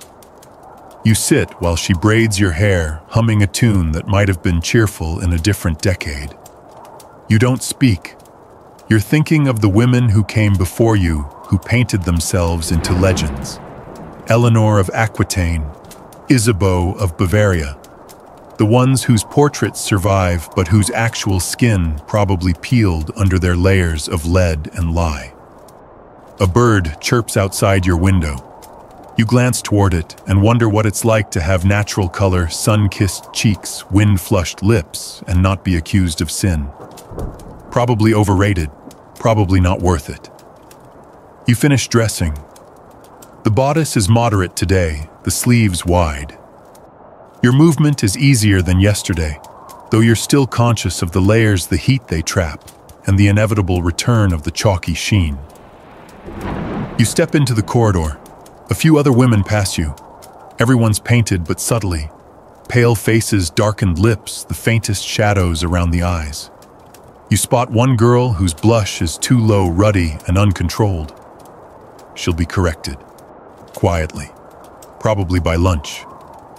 The gathering is small today, poetry and string music in the solar. You sit fan in hand and let the conversation pass around you like smoke. A nobleman recites a verse about the tragic bloom of a woman's cheek, comparing it to a dying rose. You touch your own cheek lightly, as if unaware that yours was mixed in a jar this morning. They all look at you. Just for a moment. You hold their gaze with soft disinterest. Your friend leans over and whispers, "You look like you've wept for someone very holy." You smile faintly. That's the idea. As the afternoon warms, the paint begins to shift. You feel it chalk drying into your skin, the carmine in your cheeks cracking slightly. You excuse yourself and retreat to your chamber, dabbing your face with rose water, then reapplying. This is your second layer of the day. Some women will reapply up to 5 times. The powder's cake. The rouge fades, but the performance must continue. By evening, you've blotted and painted more times than you can count. Your lips taste of vinegar. Your cheeks feel tight, but you are beautiful and carefully colorless. You go to bed with a cloth over your pillow, knowing tomorrow you'll start all over. And no one will ever know what you really look like. You rise slower today, not from pain necessarily, but from that peculiar heaviness that comes after too many days of being seen. Of sculpting your face into a mask and convincing everyone around you that the illusion is natural. You blink toward the window and see rain, soft, misty, and persistent. A blessing. No social engagements, no guests, just internal politics and long hallways. A perfect day for veiling. Your maid brings in your breakfast, thin porridge with a touch of honey and your usual basin of cold water. She glances at you and asks, "The silver veil today?" You nod. Veiling isn't just a garment, it's a language. A veil speaks without words. It tells the world whether you are modest, available, devout mourning, or deeply uninterested in conversation. The material, the length, the drape, all of it matters. Today your veil says, "I am untouchable, not unhappy." You begin as always with preparation. You wash your face gently, careful not to disturb yesterday's remaining powder. You'll apply fresh rouge, but everything else can stay. The rain gives you an excuse to look subdued, pale, even more so than usual. You smooth a fresh mixture of crushed elderberry onto your lips, barely visible. Then the faintest blush right at the cheekbones. You look like someone who thinks about prayers more than people. Perfect. Your hair is brushed out in long, quiet strokes. You don't bother with full braids today, just a single twist, pulled back from the temples and pinned with ivory combs. Then comes the veil itself, silver gray linen, fine weave, edged with delicate embroidery of vines and stars. Your maid places a fillet, a stiff band around your head first, to give the veil height and shape. Then she drapes the veil over it, pinning it just behind your ears, so the fabric frames your face in soft folds. You look into the mirror. Instantly, the veil transforms you. Your features retreat beneath the gauze. Your expression softens. You look mysterious, a little saintly, a little sorrowful. And that's the power of concealment. Historians still debate whether veiling in the medieval period was more about modesty or class distinction. Certainly the church encouraged it. Veils were associated with chastity, obedience, and piety. But courtly fashion had its own language, and veiling could be a subtle act of power too. The more elaborate the veil, the more expensive the cloth, the more pronounced your detachment from physical labor. You wrap a second thinner veil across the lower part of your face. Not required, but fashionable. It leaves only your eyes visible. You test the look by walking slowly past the mirror. The fabric drifts slightly behind you like a secret. Your steps are nearly silent on the stone floor. You resemble someone from a painting or a prophecy. At mid-morning, you attend a private chapel service with several other women. The room is dim and filled with the scent of wet stone and burning myrrh. Everyone is veiled today. Rain gives cover for introspection. You kneel, head-bowed, veil pooled gently around your shoulders. The priest's voice is muffled. Incense curls toward the rafters. You close your eyes and listen not to the sermon, but to the soft breathing around you, the collective hush of women hidden behind cloth and expectation. After the service, you walk the cloister halls in pairs. Conversation is hushed, conspiratorial. Veils give you privacy in plain sight. You can speak without your mouth betraying a smile. You can study others while appearing demure. One girl tugs you aside and whispers about a scandal. Lady Genevieve was seen without a veil in the West Wing, hair uncovered, speaking to a steward. Her mother fainted. The steward is being relocated. The girl confined to her chamber for a month. You nod solemnly. Outrageous. But inwardly, you think bold. Veils conceal, but they also tempt. A hidden face becomes a puzzle. A modest drape becomes a dare. Some men find it alluring, others unnerving. You've watched both reactions with silent interest. At lunch, you sip broth behind the veil, tilting it up just enough to avoid a mess.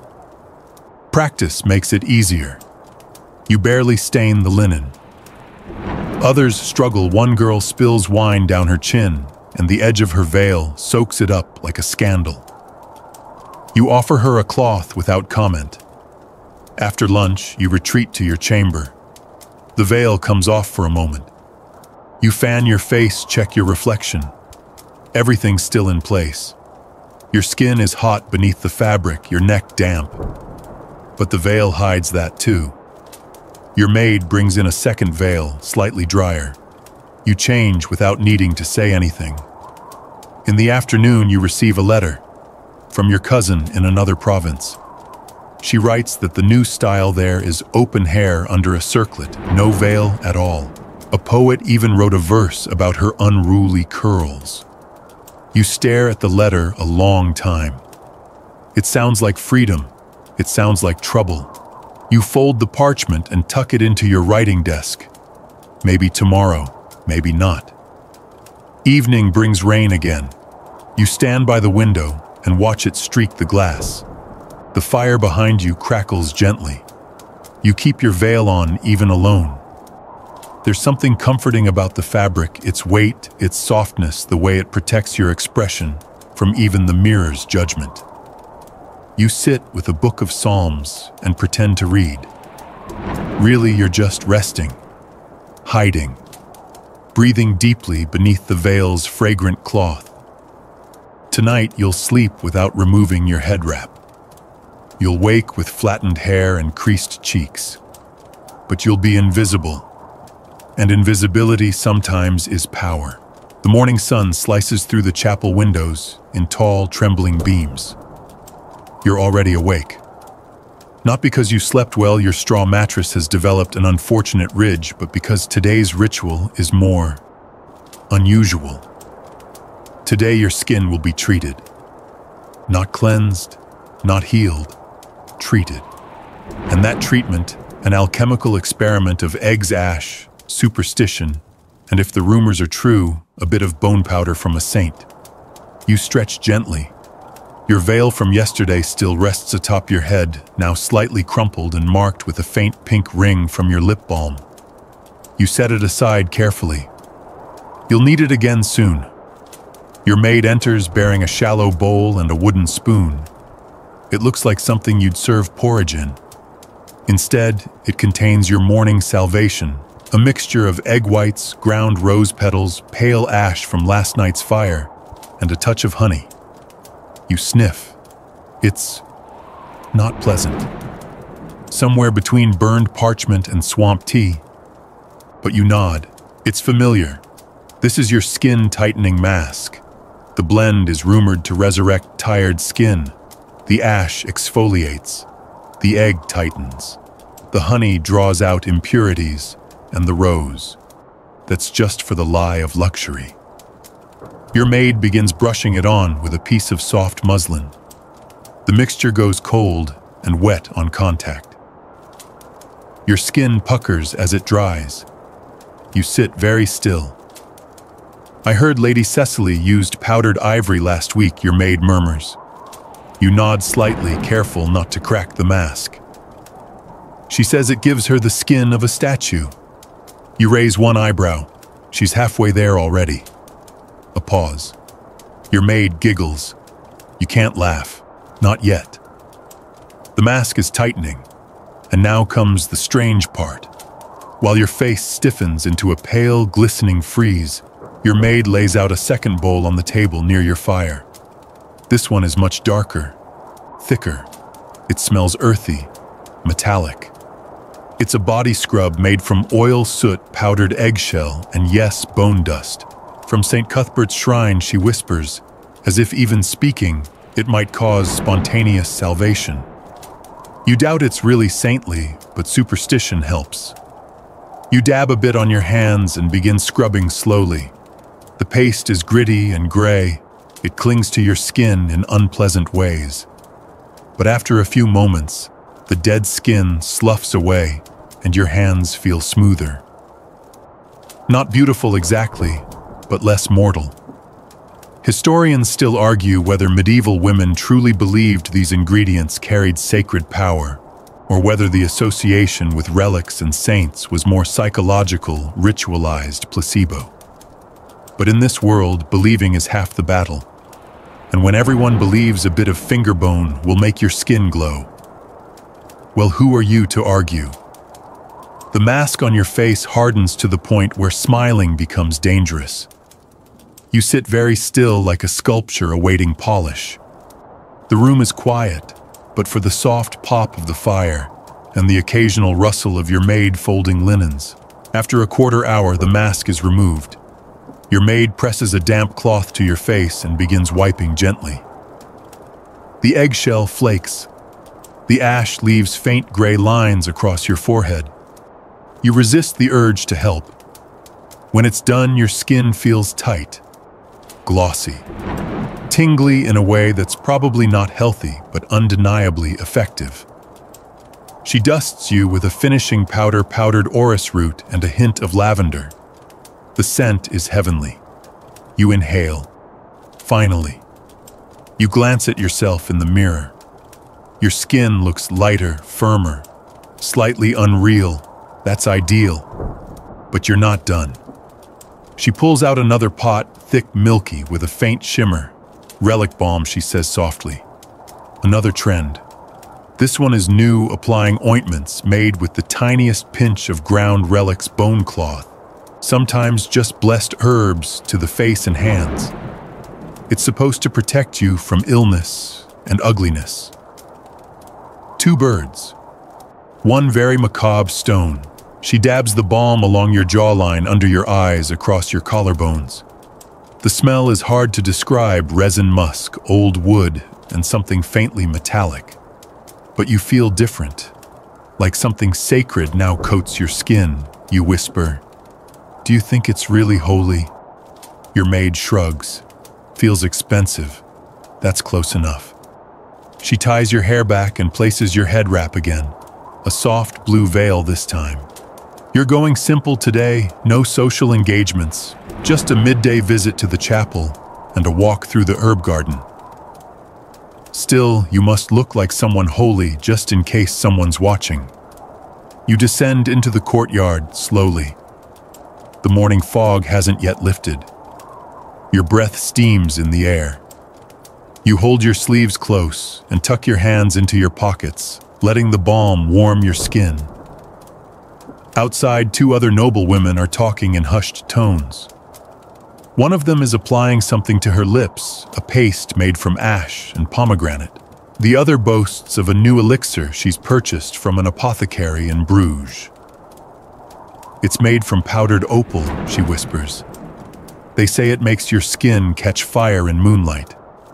You don't believe her, but you file the recipe away anyway. Later in the chapel, you kneel with your veil lowered and hands folded. The air smells of incense and cold stone. You can feel the balm on your skin still humming faintly. You look like someone who hasn't aged, like someone carved, like someone meant to be seen in a painting, not a mirror. The priest recites a litany of saints. You close your eyes and imagine your name added to the list, not for miracles, not for martyrdom, but for maintenance. saint of preservation, saint of ash and egg, saint of bone dust glow. Evening comes. Your skin, though tight and aching, still shines under candlelight. The mask held. The balm endured. And as you undress, rubbing a little rose oil into your cheeks before sleep, you glance in the mirror one last time. You look ageless, and also somehow not entirely human. Perfect. You sit perfectly still this morning, not from reverence, but because your nose is being pinched into a new shape. Your maid stands behind you, both hands occupied, one pressing gently against the bridge of your nose, the other holding a thin strip of waxed linen dampened and ready to bind. The goal is simple: reshape what God gave you. Today's beauty lesson is about the nose for nobility. You already know the basics: high forehead, pale skin, subdued brows. But the nose, that's its own battlefield. Ideally, your nose should be narrow, elegant, slightly upturned at the tip, like the Virgin in that famous Flemish altarpiece. What you were born with may or may not meet the requirement. And even if it does, that's no reason not to keep improving. You try not to flinch as the maid presses the bridge more firmly, pinching it between two lengths of damp cloth cooled in rose vinegar. The linen smells pleasant, at least. "Hold for 20 minutes, she says, stepping away. You sit breathing only through your mouth. The pressure on your face feels somewhere between uncomfortable and absurd. You glance toward the window, eyes watering. This is the third morning this week you've done this. Last month, a visiting lady from Toulouse claimed her entire face changed after 2 seasons of nasal training. Now everyone's doing it. Some noble women use splints, thin carved ivory pieces strapped to the nose overnight. Others use bandages, shaped wax molds, even a dab of honey to soften the cartilage. One woman, according to rumor, had her nose cut and stitched into a new shape. You pray that was exaggerated. Historians still argue whether these rituals were cosmetic folklore or common practice. No surviving manuals mention nose binding explicitly, but court paintings, poems, and passing commentary and letters all suggest it was a quiet obsession. And your own face, it's close. Your nose is not large, but not ideal, so you press and rap and pray to Saint Agnes that the angle tilts more saintly by next year. The 20 minutes pass slowly. You can feel your pulse in your sinuses. Finally, your maid unwraps the cloth and steps back. You look in the mirror. The skin across your nose is slightly red, but perhaps just maybe the bridge looks a little straighter. You can't be sure, but it feels narrower. And in this game, feeling is often enough. Next, shading. You dip your fingertip into a tiny pot of powder. It's a blend of ash and iris root, barely tinted. You press it gently along the sides of your nose, a whisper of shadow meant to fake structure. From a distance, it adds depth, makes the nose appear more sculpted, more aristocratic. This trick is passed in secret. No one admits to painting shadows on their own face, but everyone does it. In candlelight, it works especially well. Your maid adds a dot of rose oil to the tip of your nose, just a dab. For sheen, it makes the tip appear lifted, youthful. You glance again in the mirror. Better. Not miraculous, but better. And that's today's win. You dress in ivory today, a color that makes your skin look whiter, your features sharper. You pair it with a thin veil worn back from your face so your profile is visible to anyone passing. Today is not a day for mystery. At midday, there's a gathering in the chapel courtyard. Small, polite. Bread and fruit, watered wine, a lute player strumming something vaguely romantic. You arrive late, moving slowly, posture perfect. You sit among the others and angle your face just so. Always 3/4, never full on. Full face reveals too much. But from an angle, your newly trained nose looks delicate, intentional. You catch the gaze of one noblewoman across the circle, older, wise, perfectly put together. She nods once. It's a subtle gesture, but you know what it means. She's noticed. You sip your wine and pretend not to notice the way others glance at your profile. You remain quiet, offering mild smiles and the occasional soft laugh. You don't speak much. The voice can't carry too far, it risks breaking the illusion. After the meal, a young girl, maybe 13, approaches you privately. "How did you—" She begins touching her own nose awkwardly. You lift a finger to your lips, not scolding, just secretive. "Rose vinegar and thyme," you whisper. She nods, eager, hopeful, terrified. Later in the day, during embroidery hour, you sit by the fire with the other ladies. Everyone is focused on their stitching, but the conversation, soft and half-joking, drifts back to noses. Lady Aveline's son was born with a nose like a horse, someone says. Everyone gasps. She's been binding it since his christening, another adds, shaking her head. You keep your smile to yourself. Everyone's a critic until they're in the mirror. Evening comes. Your nose is sore. The tip has gone a little pink from all the pressure, and there's a faint indent where the cloth was tied. You apply a cool poultice, marigold and camphor, and lie back staring at the ceiling. You wonder if you'll ever see your nose as it is again. Not shaded, not pressed, not angled in half-light. But then again, does anyone you drift off nose bandaged again, face tilted slightly upward so it sets properly by morning? You're awakened by a soft knock at your chamber door, followed by the unmistakable murmur of unease, low, careful, and urgent. Your maid enters, eyes wide, holding a small hand mirror. "There's a spot," she whispers. You sit up instantly, heart racing. Not pain, not fear of war or fire or famine. No, this is worse. You rush to the mirror and hold it up, squinting in the dawn light. There, on your cheekbone, small, raised, slightly dark. A mole, a beauty mark perhaps, but not in this century. Not on a Monday. Not before breakfast. You press your finger against it. It doesn't hurt. It's not even unsightly. In another age, it might have been called alluring. But here it could mean you're cursed. Or worse, interesting. And interesting can get you burned. Is it new, your maid asks, you think. You don't remember it being there yesterday, but you weren't really looking for it. Who checks their skin for new meaning each morning? You glance at her voice, barely a whisper. It looks witchy. She nods once. No drama, just shared understanding. Because in this world, a mole isn't just a mark. It's a symbol, a sign, an accusation waiting for a reason. You sit down heavily. Already your mind is racing through remedies. Garlic poultice, warm iron, ground chalk paste. A blessing from the priest. A prayer to St. Clair.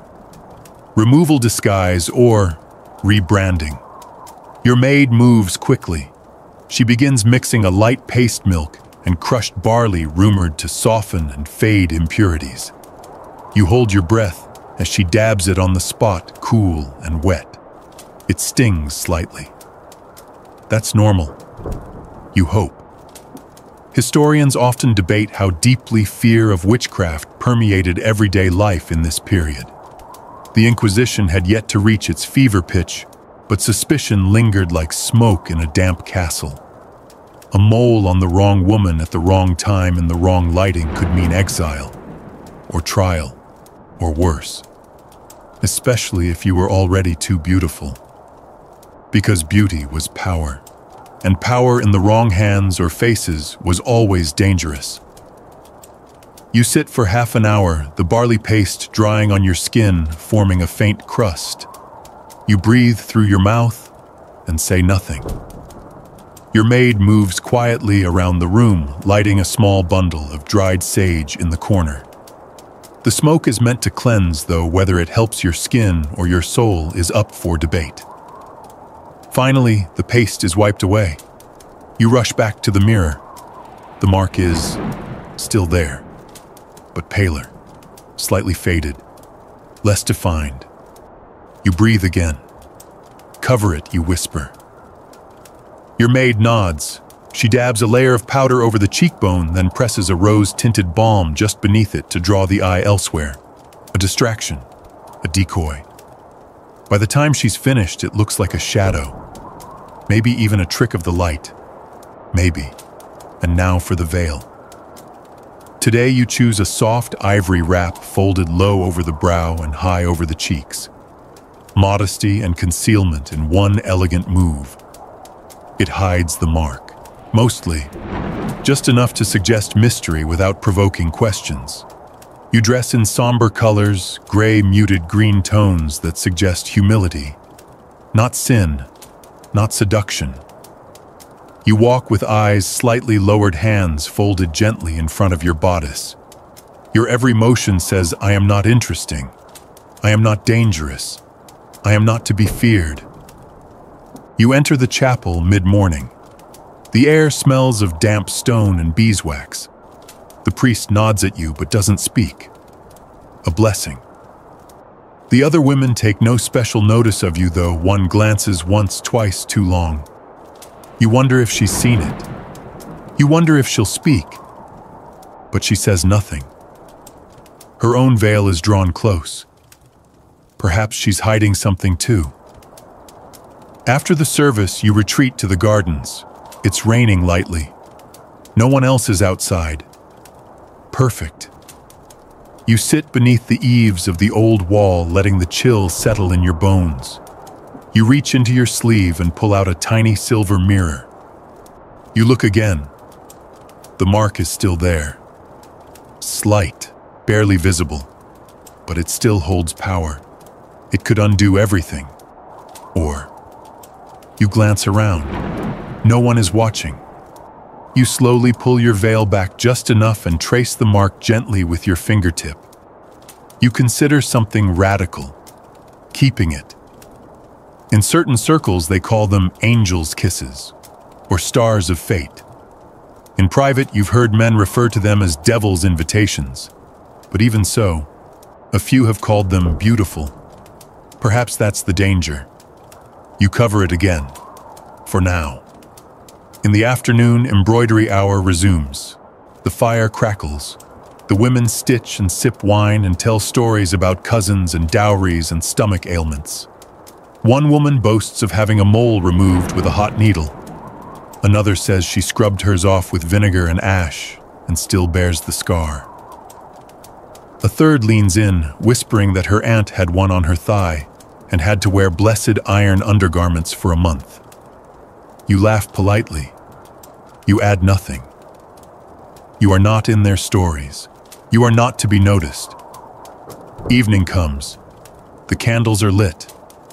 You undress slowly, veil first, then gown, then bodice. Your maid says nothing. She doesn't look at your cheek. But before you lie down, you look in the mirror again. The mark is still there.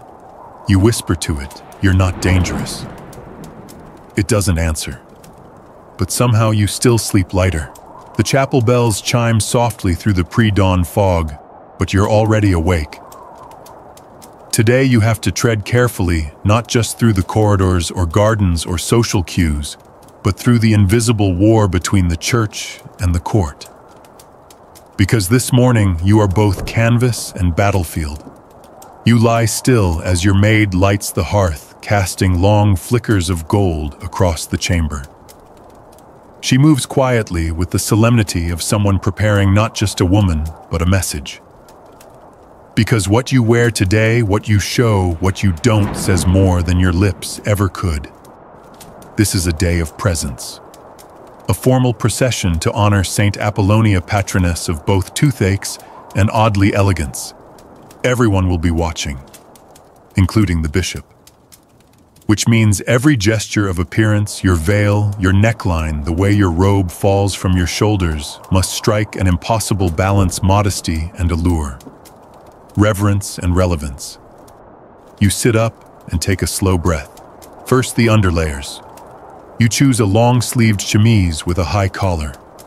White, crisp, soft from wear. Over that, a kirtle of dark blue wool, simple and somber. And over that, that's where it gets complicated. Today you wear the processional veil. It's long, floor length, pale gray with a hint of shimmer woven into the fabric. It drapes from your head, flows over your shoulders, and trails behind you just slightly. The edges are embroidered with repeating cross motifs, subtle but deliberate. Your maid pins the veil carefully to your braided hair, then tucks the sides beneath your arms so it lays smooth across your torso. She adjusts the front to show a hint of your chin and lips, no more. Your eyes remain exposed, but shadowed. You look devout. You look untouchable. You look almost spectral. And yet, as you move toward the mirror, you see the truth. You still look beautiful. And that's the problem. Because today, the court gathers in the chapel alongside the bishop's retinue. And each group, noble, clerical, and otherwise, carries its own ideal of what a woman should be. The court wants beauty, high cheekbones, grace, whispers of forbidden curves under velvet. The church wants virtue, covered heads, folded hands, voices that tremble when speaking. But you have to be both, and you have to be neither too. Just enough to please everyone and no more. Historians still argue how much agency medieval women had in navigating these clashing expectations. Letters and poetry suggest careful maneuvering, using appearance not only to conform, but to communicate. A high veil might indicate mourning or modesty or even political neutrality. A low neckline could be an invitation or a challenge. You descend the stone stairs carefully. Every step echoes. Your gown's hem whispers against the floor, your veil trailing behind you like a shadow with opinions. The great hall is already filled. Nobles stand in murmuring clusters.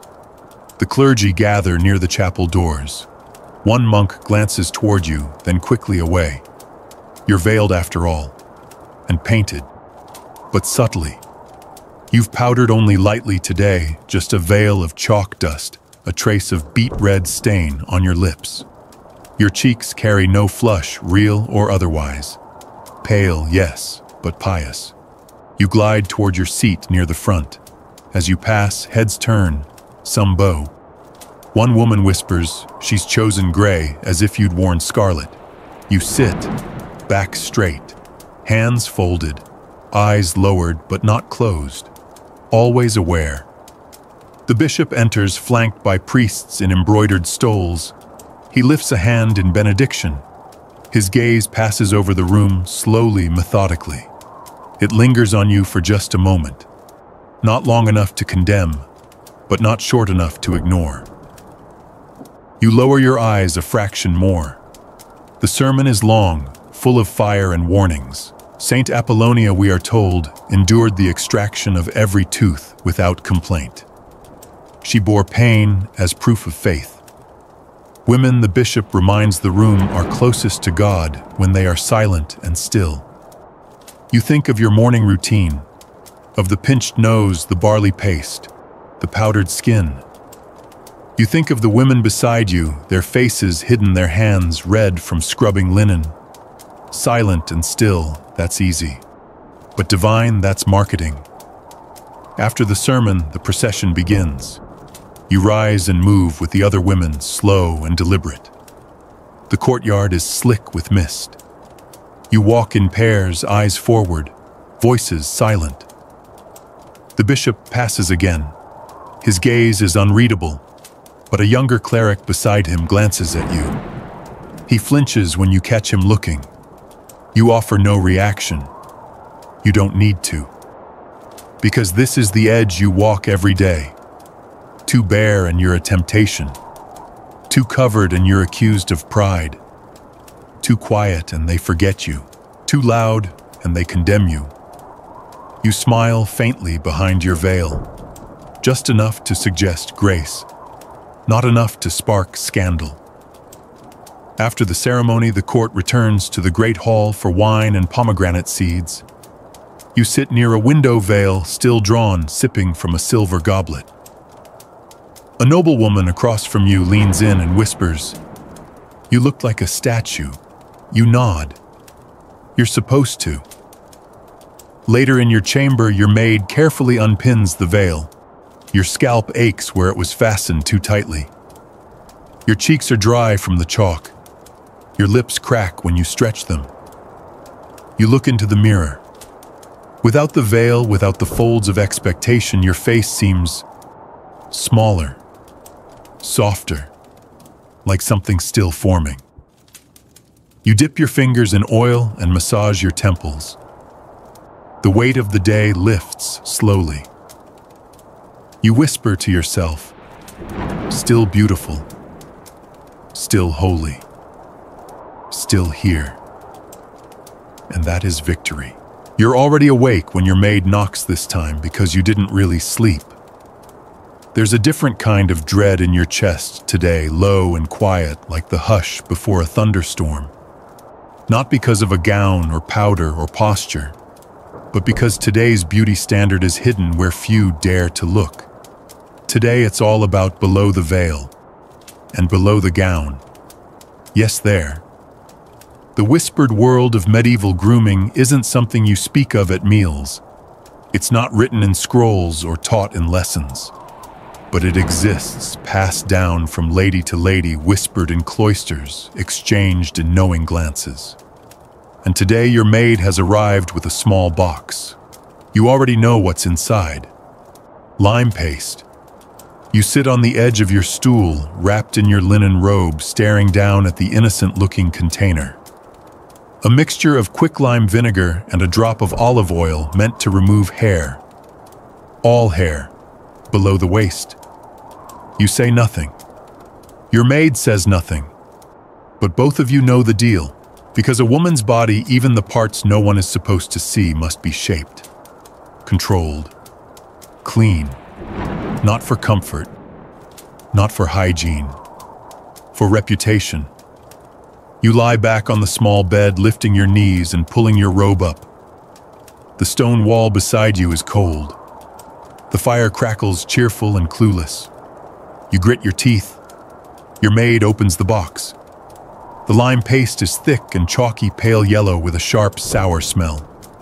She tests a bit on her wrist, then on your inner thigh. It burns instantly. You inhale sharply. Not enough to cry out, but your entire body tenses. The sensation is like rubbing salt into an open thought. "It'll only be a few minutes," she murmurs, as if time behaves itself under torture. The paste is applied carefully, sparingly. You can't leave it on long enough to soften the hair, not long enough to blister the skin. It's not just hair removal, it's purification.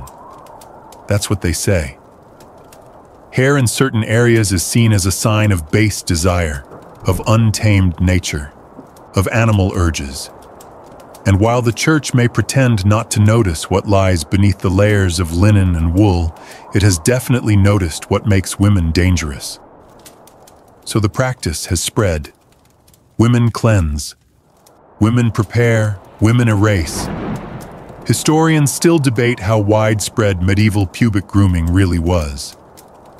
Evidence is scarce, buried in personal letters, medicine books, and religious complaints. But the lime paste, the plucking, the use of pumice stones all point to a quiet standard. Noble women especially were expected to keep their bodies as smooth and blank as their foreheads. The paste has been on for 2 minutes now. Your skin is screaming. Now your maid whispers. She takes a soft cloth and begins wiping away the paste layer by gritty layer. The cloth turns dark. You don't look. The pain sharpens before it fades. like an insult echoing in a cathedral. You clutch the bedsheet. Your breath shudders, but when it's over and the last of the paste is gone, your skin feels raw, but bare. You sit up slowly. A balm is applied next a mixture of lavender, goat tallow, and ash. It soothes. A little. It smells cleaner than it feels. You shift your legs and wince. You'll want to stay still for a while, your maid says. You do. You lie there for an hour, robe pulled low, the fire finally warming your knees. The skin is tight, delicate.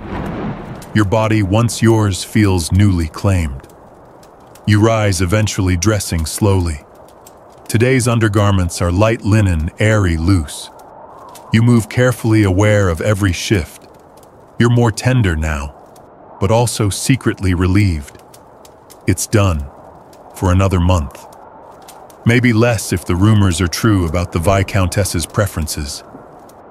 No one says anything, but everyone knows. He likes perfection. Everywhere. The afternoon is quiet. You spend it in the garden vale, low walking beneath the olive trees. No one else is around. The sky is overcast. The wind teases your sleeves. You walk slowly, not because you're pretending to be graceful, but because walking any faster hurts. You sit on a bench and watch the sky.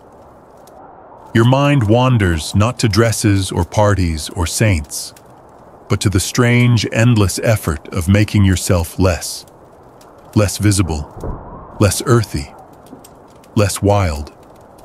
You wonder if the women in paintings ever had to go through this, if the queens in the stained glass windows knew about lime and goat fat, if the Virgin herself was expected to depilate.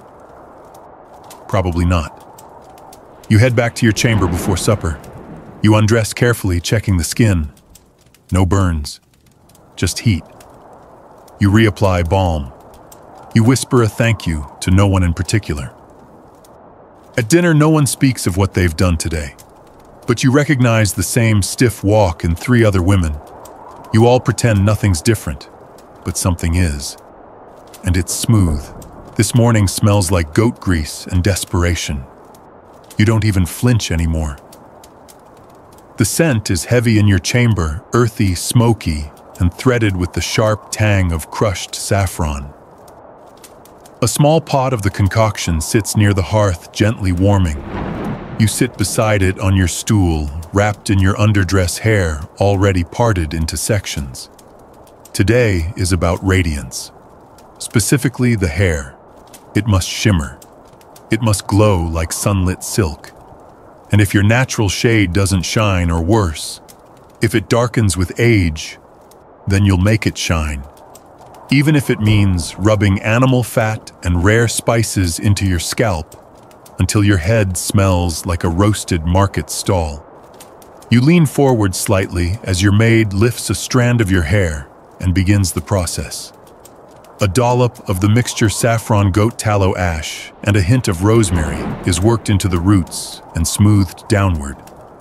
The texture is thick, oily, almost waxy. It doesn't feel luxurious. It feels like surrender. But it's worth it. Because gold hair is not just a trend, it's a statement. It whispers purity, wealth, divine favor. It tells every watching eye that you are not like them. That your beauty is touched by heaven, or at least by imported spice. You've seen the frescoes. Every saint has hair the color of dandelions. Every noblewoman in the court romances painted poets with golden braids wrapped in pearls. Even the Virgin, in some of the newer altarpieces, has been suspiciously blonde. Historians still debate how common medieval hair dye actually was. The recipes survive, but the risks were real: skin irritation, hair loss, infection. Still, vanity is stronger than caution, and saffron was the dye of choice among those who could afford both the spice and the fallout. And you're committed. Once the mixture is thoroughly massaged in, your maid wraps your head in linen, pressing the fabric tightly around your skull. You'll sit like this for at least an hour, possibly two. The heat from the hearth helps set the color, and the oil ensures that every strand drinks in the dye. You reach for your mirror and check your skin. Still pale. Your cheeks are calm after yesterday's lime trauma. A bit of rose water dabbed beneath your eyes erases any trace of fatigue. The lips you leave bare today, your hair is the centerpiece now. As you sit, your maid hums a soft tune. It's a song you've heard since childhood, something about bees and sunflowers, and a girl who turned into a golden bird. You smile faintly. It's fitting. Eventually, the paste is removed. It takes time. The goat fat clings with purpose. Your hair is rinsed in a mix of vinegar and rainwater, then combed through with a boar bristle brush. The scent lingers thick and herbal. You pretend not to mind. You're used to carrying the smell of effort. Once dry, your hair falls in soft waves over your shoulders. And yes, there it is. That shimmer. It's subtle but real. The saffron has warmed your natural hue, nudging it closer to the fashionable blonde. Not yellow, not fake. Just golden enough to catch the light and suggest holiness. Your maid begins to braid. Not the usual tight coils today, but looser ropes wrapped around your head like a crown. She weaves silk ribbons into the plait's pale green to set off the golden tones. The result is striking. You look expensive. You dress in ivory and sage, simple but deliberate. The neckline modest, the sleeves flared. It's a garden day, and you want to glow without effort. The key, of course, is that the effort must be invisible. You step into the corridor and immediately feel the shift. Eyes move toward your hair, not your veil, not your bodice, just that quiet, gleaming statement.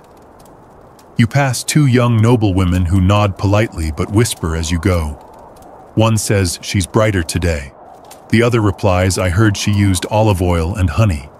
Disgusting. You smile, because goat fat and saffron cost more than both of their gowns. In the gardens, the sun breaks through the clouds. You sit on a carved bench near the lavender hedge, letting the light touch your hair just so. Bees hover nearby, confused by the competing smells of flower and livestock.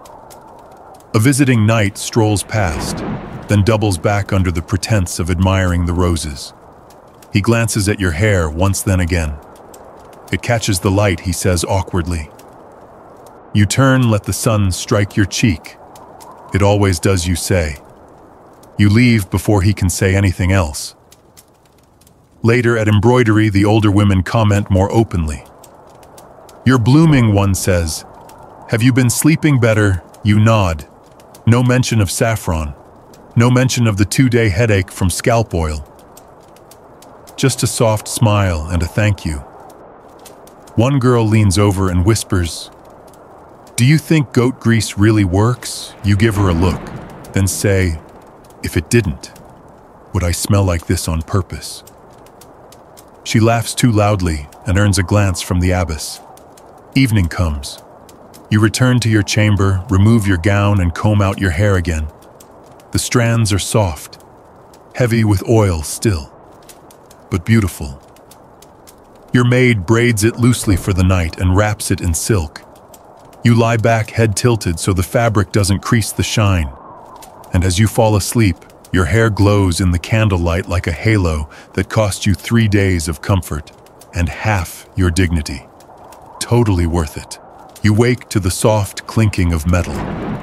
Not armor, thankfully, but jewelry.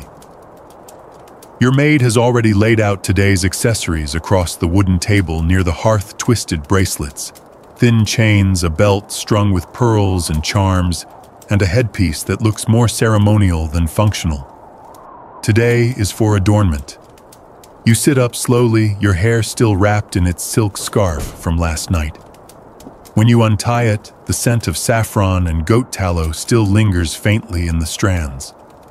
But now it's not just about the hair. It's about the frame around it, the final layer of illusion. Because today your beauty isn't in your skin or your posture. It's in the shimmer, the sound, the subtle jingle when you move. Jewels speak in a different language, and you're fluent. You start, as always, with the neck. A fine chain of gold, thin enough to suggest restraint, but detailed enough to show wealth.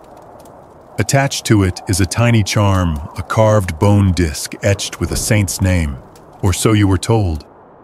In truth, it might be a merchant's guess, but no one questions a beautiful lie. Your maid fastens it at the back of your neck, then hands you 2 filigree earrings. They dangle, but not too far. You're not trying to tempt anyone, not openly. The headpiece comes next. A crespine, delicate metal wire netting shaped into a cap that frames the skull. Today's version is lined with tiny garnets just enough to catch the firelight. Your hair is coiled neatly beneath it, held in place with 4 pins and a silent prayer. Your dress today is simple dark velvet, long sleeves, a square neckline, but the accessories transform it. Gold-threaded trim along the hem, a girdle of silver and mother of pearl that wraps your waist and falls in a gentle V over your hips. It clicks softly when you walk, a rhythm, a signal. Historians argue often about how jewelry functioned in the medieval court. Was it strictly about wealth? Faith magic? Some say a charm at the throat protected the voice. Others claim certain stones enhanced fertility. Most agree that no noblewoman wore something just because it was pretty. Everything had to mean something, and so you make your choices carefully. Your fingers, 2 rings. One plain silver, the other a red stone polished smooth. Not too much. You don't want to appear greedy, or worse, available. A small brooch is pinned to your shoulder. It depicts a lion. You were told it came from the coast, from a land you can't pronounce. But you like the weight of it, like armor for silk. You move to the mirror. You're a chandelier of a person now. Light bounces off your skin. Every motion glitters. You are adorned, not overwhelmed, not garish, just enough to be remembered. Then comes the fan. Today's fan is ivory painted with vines and tiny birds. You unfold it slowly, then test it with a flick. The air is cool against your cheek, scented faintly with the rose oil dabbed there earlier. You're ready. In the great hall, everyone's dressed more finely than usual. A minor lord is visiting a cousin of someone important. You don't care about the man. You care about being seen during his visit. You take your place near the fire.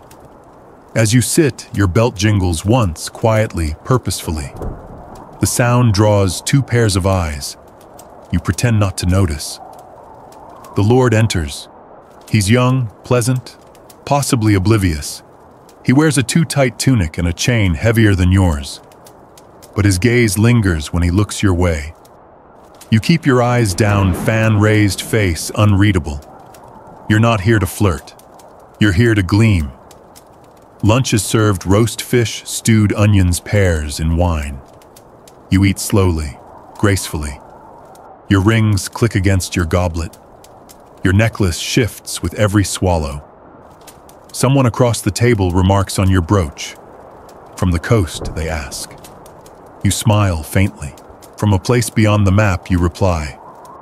It doesn't matter if it's true. It sounds enchanted. Later in the corridor, 2 girls admire your girdle. One asks if it's real mother of pearl. You nod. She tries not to look jealous. Fails. Evening falls. A small group gathers near the gallery to listen to lute music. You stand by the window watching your own reflection in the glass. The jewelry glints softly in the torchlight. You don't move much, every gesture is calculated. A raise of the hand, a flick of the fan, a turn of the head that lets the earrings swing just enough. You are no longer a person. You are a spectacle. And it works. They watch you without watching. They speak your name in whispers. You feel their glances like candlelight on metal. Later in your chamber, you remove each piece carefully. The girdle first, then the necklace. The earrings leave your earlobes slightly sore. You rub them with balm. You set everything on the table in perfect order. Like relics, like weapons. Your maid brushes your hair and says nothing. She knows the effect. She helped build it. As you lie in bed, you flex your fingers and feel the ghost of the rings. Tomorrow you may wear none of it. But tonight the shine still lingers, and you've left a trail of glimmers behind you wherever you walked. You wake to the weight of fabric pressing against your dreams. Not metaphorically, literally. The gown for today has been laid out across the foot of your bed, and it might weigh more than you do. It's brocade. Heavy brocade. The kind woven with gold thread lined with rabbit fur, and so thick it crackles when you move. You sit up slowly and reach toward it, your fingers disappearing into folds of patterned excess. Today is a feast day. Not religious, just political. A visiting duchess. A minor ceremony. Plenty of opportunity to impress and plenty of opportunity to suffocate. You stand while your maid begins to lace you into the underlayer's chemise kirtle stays. Already you feel the pressure starting to build. But the true ordeal is still to come. She lifts the brocade gown with both arms, staggering slightly, and drapes it over your head. You hold your breath as she fastens the sides. It settles onto your body like ceremonial armor, stiff, radiant, oppressive. The sleeves alone could club a man to death. You peer into your mirror. The fabric gleams even in the low morning light. Red and gold with an embroidered vine motif, royal, restrained, and fully capable of turning your body into a slow-moving monument. You try walking. The hem drags like a ship anchor. The fur lining at the collar grazes your neck. You feel like you're being gently devoured by a very stylish bear. And then the final touch, the train. It's detachable, thankfully. Fastened at the back with silver clasps, it extends behind you by nearly a yard. A whole yard of cloth edged in tiny bells. Because nothing says power like the sound of your own struggle. You practice the gait, tiny steps, heel to toe, never wide, never fast. Your arms float beside you like paddles. The bells chime with each movement, a soft, metallic whisper, she's coming. She's coming. Historians note how medieval fashion was designed not just to display wealth, but to control movement. Women's garments, especially for the elite, acted like visual metaphors for their place in society. Beautiful, expensive, and immobile. You are not expected to run, or lift, or really to do anything but glide and receive compliments. At the feast hall, the tables have already been set. The Duchess is late, of course. You take your position near the dais. Not at the center, not quite at the edge. Precisely where you'll be seen and overheard, but not challenged. You sit slowly. The gown creaks. The train bunches around your ankles. You discreetly nudge it under the bench with your heel. You know how this works. You hold your fan delicately, even though your hands are already sweating. Your earrings pull slightly at your lobes. Your hair, pinned into a coiled crown, aches from the weight of the jeweled crespine. You smile. You sip from a golden goblet. You keep your eyes soft. The Duchess finally arrives, swathed in emeralds, draped in white fox, her own gown shimmering like a pond in moonlight. Everyone stands. You rise carefully, praying the train doesn't snag on anything. It does. You hear a small tick, one of the bells snapping loose. You pretend it didn't happen. She greets you with a smile that's a little too direct. "A lovely dress," she says, eyeing it as one might a rival's sword. "Not half as radiant as yours," you reply smoothly. The game is on. During the meal, movement becomes a strategic affair. You can't lean forward without creasing the fabric. You can't drop anything, not a spoon, not a crumb, without a servant scrambling to rescue it. You cross your ankles, shift your shoulders, and keep the brocade from wrinkling like your life depends on it. And in a way, it does. You're asked to stand and pour wine for one of the Duchess's attendants. It's a test. You rise careful to gather the train in one hand, balancing the goblet with the other. The gown tries to fight you. It wants to cling to the bench, to trip you, to display your weakness. But you glide, slowly, as if weightlessness were a choice. The pouring is perfect. Someone applauds lightly. You curtsy, smile, and retreat. By dessert, honeyed pears and almond cakes, you're lightheaded from sitting too straight. Your spine feels welded in place. Your legs are asleep.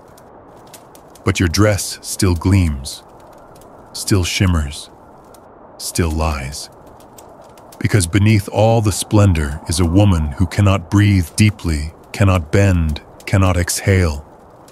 A woman whose body has been wrapped, laced, and padded until only a silhouette remains. But the silhouette is flawless. After the guests depart, you return to your chamber and collapse onto the stool by the fire. Your maid begins unfastening the train first. The clasps bite your skin. The bells clink as they fall to the floor. Then the gown. It takes both of you to remove it, unwinding it like a tomb cover. When it finally drops to the floor, you gasp. The cool air rushes to your skin. Your shoulders throb. Your knees crack when you bend. You step out of the pile and look at yourself. Indentations across your arms, red welts at your ribs, a faint bruise on your hip. But your hair is still perfect. You laugh softly, quietly. Tomorrow you'll wear something lighter. But tonight your body bears the memory of beauty, and the brocade gown slumps on the floor, like a vanquished beast finally at rest. You don't realize you've fallen asleep until your maid gently taps your shoulder, holding a candle in one hand and a brush in the other. The chamber is dim and drafty, the fire burned down to a flickering thread of red. You sit up, slowly rubbing your eyes. "It's time," she says quietly. Time, of course, for beauty sleep, which doesn't mean actual rest. It means another routine. Because in the Middle Ages, not even sleep is free of expectations. You swing your legs off the bed and stretch every joint, clicking like old wood. You've spent all day inside brocade and fur, eating carefully, walking slowly, and smiling like your life depends on it. Now finally, you can shed the facade, except for the part you still have to manage. The nightgown is soft linen, looser than anything you wear by daylight. But it's still clean, whitened with lye and embroidered at the collar, in case anyone happens to see you at sunrise. Heaven forbid you sleep like a peasant. You sit as your maid begins brushing your hair 100 strokes. Not for vanity, but to prevent tangles. Snarled hair in the morning is a moral failing. Your scalp tingles with each pass, the gentle pull more comforting than painful. Then comes the oil. A few drops of rosemary and sweet almond massaged into your scalp. You close your eyes, breathing it in. It smells like peace, or at least like pretending peace exists. You whisper, "Did you prepare the board?" She nods. You glance toward your bed. The mattress has been lifted. The straw has been replaced with a narrow wooden plank set just beneath the sheet. It's a trick you heard from a lady in Poitiers. Good posture begins in the spine, even in slumber. So now, once a week, you sleep with your back against a board. Because yes, even your bones are expected to behave. Historians still argue about the reality of medieval bedding arrangements. Feather mattresses existed for the wealthy, certainly, but hard beds were often romanticized as signs of virtue. Noblewomen were expected to be soft in speech, not in spine. You lie down, slowly adjusting your night veil, just a thin scarf tied beneath the chin to keep your hair in place. Your maid dims the candle and leaves without a word. The plank beneath you is unforgiving. Your body protests, especially after yesterday's brocade marathon. But you lie still, arms at your sides like a statue in a tomb. That's the position. That's the expectation. Sleep gracefully, as though being observed. You close your eyes and count your breath. 1, 2. You doze briefly, but the bugs wake you. Lice. You itch behind your ear and curse under your breath. Of all the torments in this life, lead cream, hairline, plucking lime paste, it's the lice that always return. Your hair is clean, oiled, braided, veiled. Still they come. You reach under your pillow for the enite comb. It's bone-handled with teeth so fine it could slice paper. You drag it through your scalp, slowly grimacing at the tiny crackling sounds it makes. No one talks about this part. No one mentions how every bed, every head, every saint's veil eventually hosts something alive. You light a candle, inspect the comb. Nothing visible. You exhale. Still, you oil your scalp again, just in case. There's a poultice tucked in the drawer, a mixture of crushed rue mint and garlic. You apply a dot behind each ear. It smells like a butcher's garden, but it works. You lie back down, adjusting the veil again, tucking the linen tighter around your neck. The lice will go. The itch will pass. You've survived worse. Eventually, you drift off again, only to be awoken by cold. The hearth is dying. The wind howls against the shutters. You pull your shawl tighter, hands trembling. This is beauty sleep. Not restful, not warm, but curated. You imagine tomorrow's conversations, how radiant you look. Oh, I just slept well. Lies. You dream lightly. Not of gardens or dances or poetry. You dream of water, deep water, cold, clean, unobserved.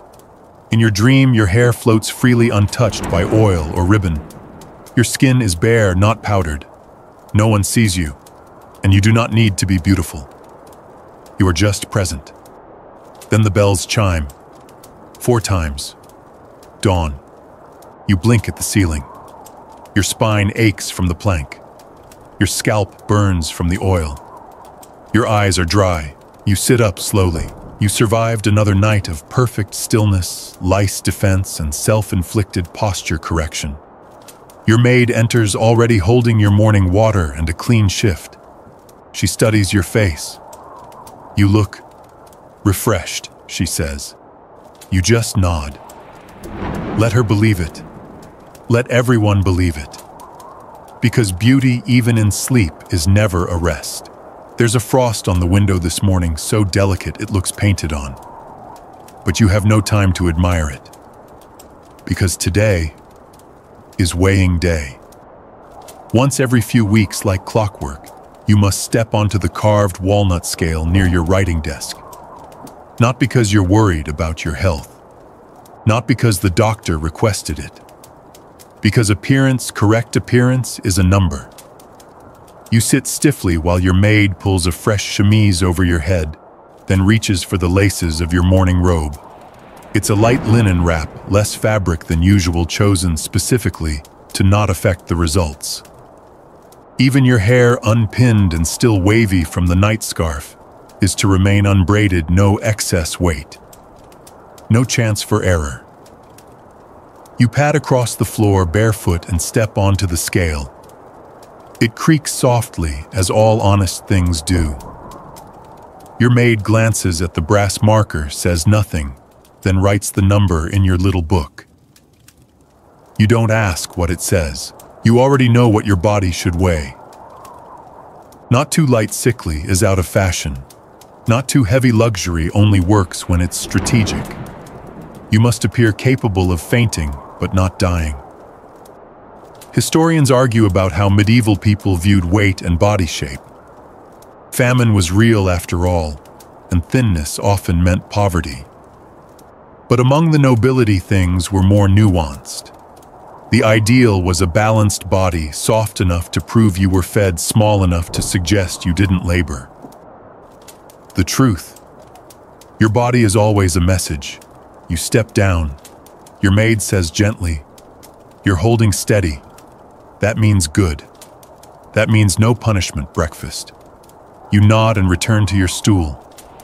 She brings out the clay bowl containing your morning meal, a spoonful of stewed apples, a few soaked almonds, and thin rye bread torn into small bites. It's not enough, but it's measured. The portions are tracked, documented, whispered about. You once heard a lady say she hadn't chewed bread in 6 months. You believe her. Some women chew too much and find themselves married off to unpleasant provinces. You chew slowly, deliberately. You take longer to eat than most men do to pray. Afterward, your maid measures your waist, not with a measuring tape, but with ribbon. She marks the spot with a piece of charcoal, a shadow line to compare against next time. The result, still within bounds. You exhale, then the corset. It's not called a corset yet, that word hasn't arrived. But it is a stiffened bodice with lacing reinforced with thin rods of horn and leather, designed to smooth, to shape, to transform. Your arms rise as your maid begins lacing. Slowly, carefully, she pulls the cords tighter inch by inch. Your ribs shrink. Your breath shortens. Your spine straightens. It is not uncomfortable yet, but it will be. Once tightened, you sit again perfectly upright. There's no other choice. Slouching is physically impossible. You're brushed, powdered, veiled, but this morning the shaping is everything. Every line must suggest harmony, symmetry, softness with structure. There's a gathering in the solar noblewomen discussing trade goods, fabrics, and scandal. You walk in quietly, greeted with nods and half smiles. Lady Isabeau is already seated, sipping mint water and pretending not to judge anyone. Her gown is tight, her waist impossibly narrow. You wonder how long she held her breath this morning. Her corset likely tighter than yours. A competition no one admits exists. You sit across from her. Your bodice doesn't shift. Your spine holds like scaffolding. Someone offers a tray of honeyed nuts. You shake your head politely. You're not here to eat. You're here to exist correctly. The conversation meanders: who is ill, who is expecting, who is suddenly wearing sleeves 2 inches shorter than last week. And then someone says softly, "Lady Cecily fainted yesterday." You look up. They say her stays were drawn too tight, another adds. She fell right in the chapel. A beat. Dramatic, Isabeau says, but effective. Everyone pretends to be shocked, but secretly everyone's impressed, because to collapse gracefully under the pressure of beauty is a kind of triumph. Later in the herb garden, you walk alone, hands clasped at your waist. You watch your shadow trail behind you, long, narrow, upright, shaped, restrained. The wind catches your veil. You press it down gently. You pass a servant girl drawing water from the well. Her arms are thick, her back bent, her waist untouched. She catches your eye. She doesn't smile, just studies you with a mixture of confusion and awe. You don't smile either, because you know that she thinks your life is soft, comfortable, gilded. And you know that she's wrong.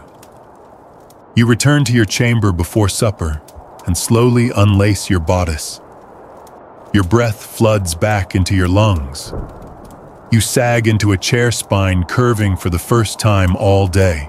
Your maid unties the measuring ribbon, checks the charcoal line. Still even, still good. Your dinner is small again: boiled lentils, 2 fig slices, water. You chew slowly. You whisper to yourself, still correct. Because in this world, the shape of your waist can determine the shape of your future. And no one will ever ask how that shape was made.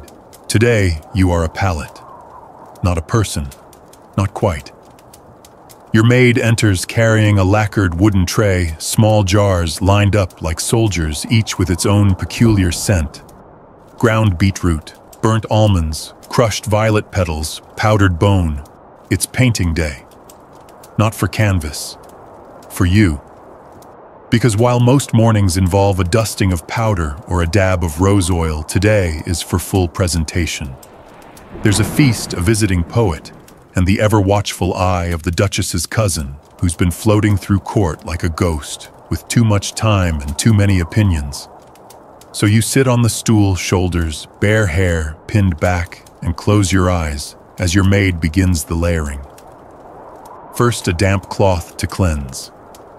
A blend of vinegar and rosewater, cool and sharp. You flinch slightly. There's a cut on your jawline you forgot about, maybe from the comb, maybe from the veil pin. Next, the white base. A mixture of lead and vinegar applied in featherlight strokes with a stiff brush. You feel the tension in your jaw as she paints your cheeks, your forehead, your chin. The lead smells faintly metallic sour. You know what it does. Everyone knows. The rumors of trembling hands, of sunken eyes, of the white sickness that steals the beauty it gave. But you also know it works. When your maid holds up the mirror, your face is a mask of porcelain. Unhuman. Perfect. You blink once. It doesn't crack. Then comes the rouge burnt almonds ground into paste with beetroot and a trace of animal fat. She dabs it onto your cheeks, blending it into the white with tiny circles. Your face is no longer just pale, it's alive, like a statue about to speak. Historians debate whether this degree of painting was everyday practice or reserved for ceremonial appearances. But the jars exist. The recipes survive. And your face, this mask of powder and pigment, belongs to a long line of women who learned how to craft belief with a brush. Your lips are next. Your maid uses a bone stick to apply a stain made from cochineal and honey. It's sticky, slightly bitter, but it deepens into the color of overripe cherries. You press your lips together gently. Perfect. She outlines your eyes with ash and a tiny bit of soot. Just enough to define them, not enough to suggest intent. The line must imply that you were born this way, that your lashes grew from coal, and your gaze naturally smolders. The finishing touch, a dusting of crushed violet petals across your temples. Scented and soft, it adds nothing but suggestion. You look fragrant. You don the gown, a shade of pearl with blue embroidery designed to set off the ghostly pallor of your skin. The neckline is modest, but wide, showing the length of your collarbones. Your hair is wrapped in pale silk and fastened with silver pins. A single pearl drop rests against your forehead, held by a thin circlet.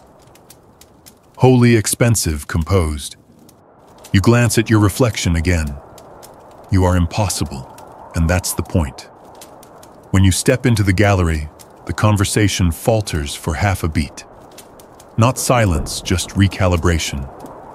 Like everyone collectively agrees, she looks different today. Better, worse, more performed, that's for them to chew on. The Duchess's cousin watches you from the far end of the room. He doesn't smile, but he notices. You sit where the light can find your cheekbone, but not your jawline still red from the vinegar. You sip wine through a veil of grace. You laugh once lightly like a bell. You let others speak while you exist. An older woman approaches and says, "You look as if you were carved from snow." You tilt your head. "I feel like I might melt." She laughs, but you're not joking. The poet arrives mid-afternoon. He's awkward, oily, wearing far too much green. He recites a poem about love and dying. Everyone claps. You clap softly. He sees you. He falters. He begins again this time, a poem about a pale flower. You know it's about you. You do not encourage him. The paint does that on its own. You sit like this for hours, your face held in stillness, your expression etched with effort. You dare not touch your lips. You do not blink too often. You avoid direct sun. Eventually, it's over. The guests disperse. The cousin leaves with his boredom intact. The poet stares after you as he's escorted out. Your chamber is quiet again. You sit before the mirror and begin the unmaking. Your maid wipes the rouge first slow circles with an oiled cloth. The powder clumps.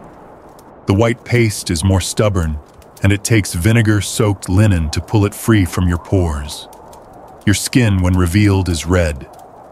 Raw, a little angry. But it's yours again. You lean closer to the mirror. You see the fine lines beginning to form around your eyes. The mole on your left temple. The faint bruise on your cheekbone where the veil clip pressed too hard. Imperfections. Truths. You touch your lips. Still stained. Your maid offers a balm made from beeswax and rosemary. It smells like something alive. You apply it carefully, watching the transformation reverse. The mask is gone. What remains is less, but it is also more real. Still, you know tomorrow you'll paint again. Because sometimes what you wear on your skin isn't armor or decoration. It's permission. You wake to the sound of footsteps, many of them. Not rushed, not panicked, but purposeful. People moving quickly while pretending not to hurry. Something is happening. You sit up, still sore from the remnants of yesterday's powdered ordeal. Your skin feels tight, dry in places. A small flake of lead white still lingers at your temple like a forgotten insult. Your maid bursts in without knocking. That never happens. They've announced it, she says, breathless. Announced what? The betrothal. You freeze. Not yours. Of course not. Not yet. But it's someone close, Lady Isabeau's daughter. 14, clever, sharp-tongued, already known for her uncomfortably bright eyes and her frighteningly perfect brows. The match is to a merchant's son, recently knighted, now suddenly titled, and twice her age. And the court has responded exactly as expected, with spectacle. Today is not about you, not directly, but it is about ranking. You will be seen, measured, compared. You're not the bride, but you must dress as if someone might mistake you for one. You rise from the bed. Your maid is already unfolding the ivory overdress, the one trimmed in silver leaf thread, worn only on feast days, or when you absolutely must pretend to be unforgettable. You say nothing, just nod. This is how it always begins. You're bathed quickly, water steeped with mint and lemon peel, astringent, bracing. You wince at the chill, but your skin wakes up before your mind does. The towel is coarse. No time for rosewater today. Only efficiency.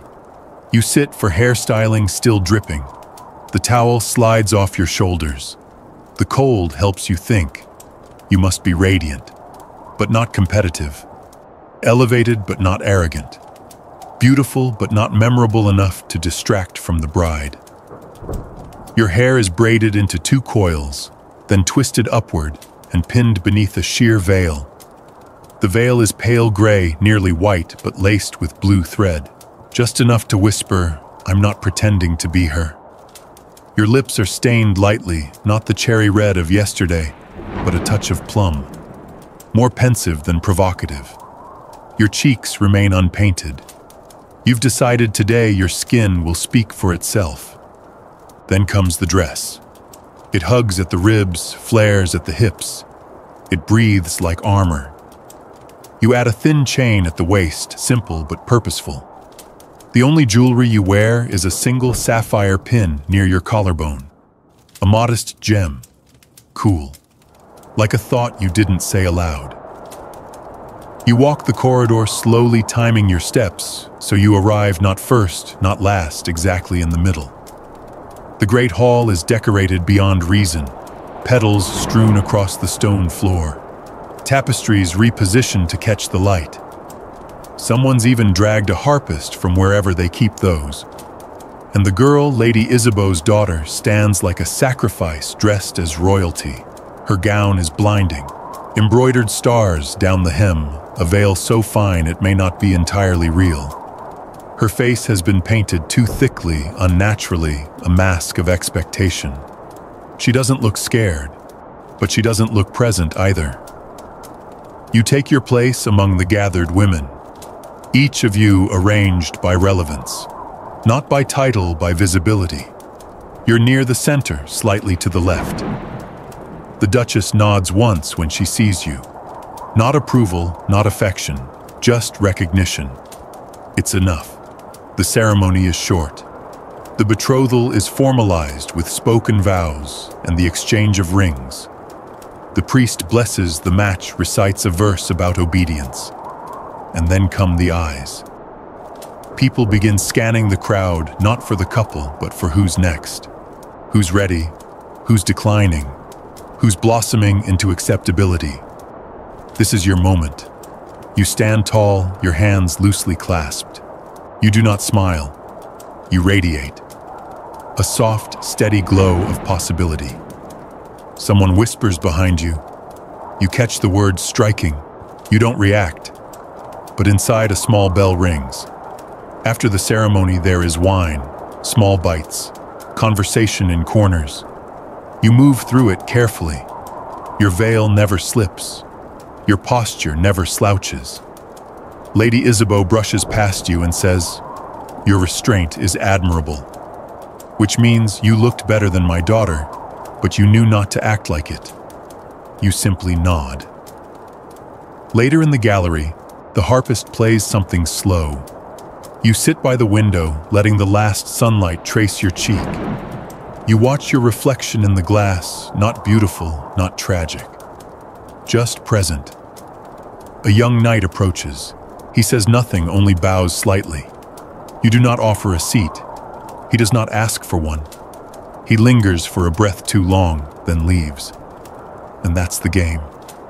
Back in your chamber, your maid begins to unfasten the dress. The sapphire pin is placed carefully in its box. Your veil is folded with reverence. You sit before the mirror. Your skin is tired. Your eyes burn. Your mouth is dry. But the image staring back at you, she is still composed, still possible, still a contender. You whisper, "Not her day, but maybe mine. Soon." The rain comes in steady whispers today. Thin vertical lines tracing down the windows, soft and slow, like the world itself is sighing. You're grateful for it, because this is a quiet day, finally. No ceremonies, no feasts, no visiting noblemen to inspect your posture like it's a ledger. Just gray skies, muffled sounds, and the smell of wet stone. And so you choose softness, not only in fabric, but in presence. Your maid lays out the simplest of gowns, undyed wool, hand-stitched with a slightly frayed hem that you pretend not to notice. A practical choice, the kind worn for reflection days. You nod your approval. It fits the mood. She ties your hair into a low, loose knot and drapes a thin veil over it, fastened with only 2 pins. The veil shifts slightly as you move intimate, unbothered. Like you've stopped trying to impress and started existing. Your skin is bare. No powder. No rouge, no stains, not even rose water. You look in the mirror and see something unexpected, a version of yourself not crafted, but emerged. A face with rest in it, a mouth that doesn't need to be interesting. You touch your cheek, still smooth, still surviving. You step into the corridor, barefoot linen slippers tucked into your sleeves. The stone floor is cold, but clean. The walls echo with silence. The household is quiet, as if beauty itself has taken a breath and stepped back for once. You wander without aim through the herb garden, soaked past the courtyard fountain, overflowing into the northern wing, unused, but always kept polished. You feel the fabric of your dress shift with each step, light, plain, honest. You find yourself in the old scriptorium, a room no one visits unless required. Books line the shelves, dusted but unopened. A fire smolders faintly in the hearth, probably lit hours ago and left for no one. You sit, and for a moment you do nothing. Not regal nothing, not watched nothing, just nothing. You let your back curl slightly. You sigh aloud. Your hands rest in your lap, fingers uncurled. You are not a display. Not today. The room smells like parchment ash and rain. You inhale it slowly, as if scent alone can hold you still. You run a fingertip along the edge of a prayer book. Its pages are rough, the ink faded in places. You don't read it. You don't need to. The words aren't the point. The silence is the point. This is the space where you remember what your body feels like when it isn't trying to be seen. Historians rarely describe these moments, the in-between times, the silent days. They document the rituals, the masks, the tortures and displays, but not the pauses. And yet these pauses are real, and maybe even necessary, because without them, you wouldn't survive the rest. You stay there for nearly an hour, unmoving. No one comes, no one calls for you. And when you finally rise, your bones crack not from effort, but from release. Back in your chamber, your maid doesn't ask where you've been. She simply helps you remove the damp hem of your dress, brushes a leaf from your sleeve, and begins warming your feet with a heated cloth. "You smell like smoke," she says, amused. "Good smoke," you reply. She nods. You eat supper early, root vegetables, stewed beans, half a poached pear. No wine, just warm water with cloves. You chew without effort. No need to perform. No need to draw attention to your chewing or not chewing or the way you hold your spoon. You are simply hungry. And you eat. Afterward, your hair is unpinned and brushed again. Not 100 strokes, just enough to soothe. The fire crackles. The rain picks up. You settle into bed without your posture board tonight. Just soft straw and a woven blanket. You let your legs curl. Your arms fold across your chest. Your skin is unmarked. Your waist unmeasured. No rituals, no poisons, no vanities, just you.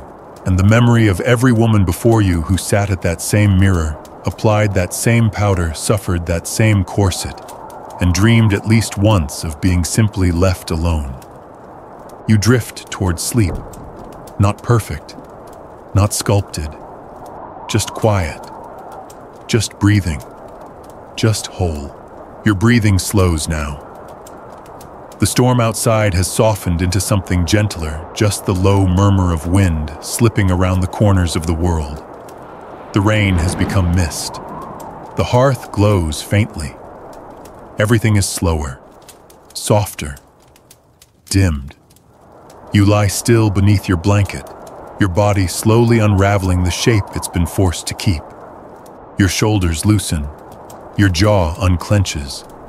Your hands, once poised for attention, now rest peacefully against your ribs. They have nothing left to hold. Even your hair breathes easier.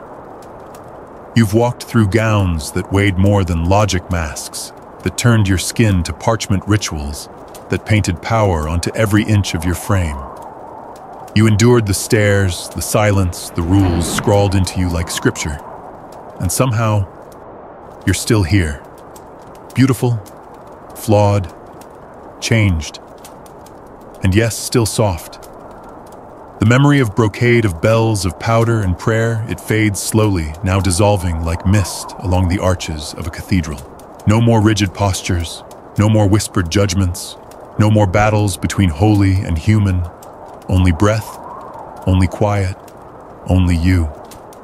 Let your body forget its instructions now. Let your face belong only to the dark. The fire is low, the world is still. Sleep. You are safe now. And your beauty, for tonight at least, is no longer required. End of script. Sweet dreams.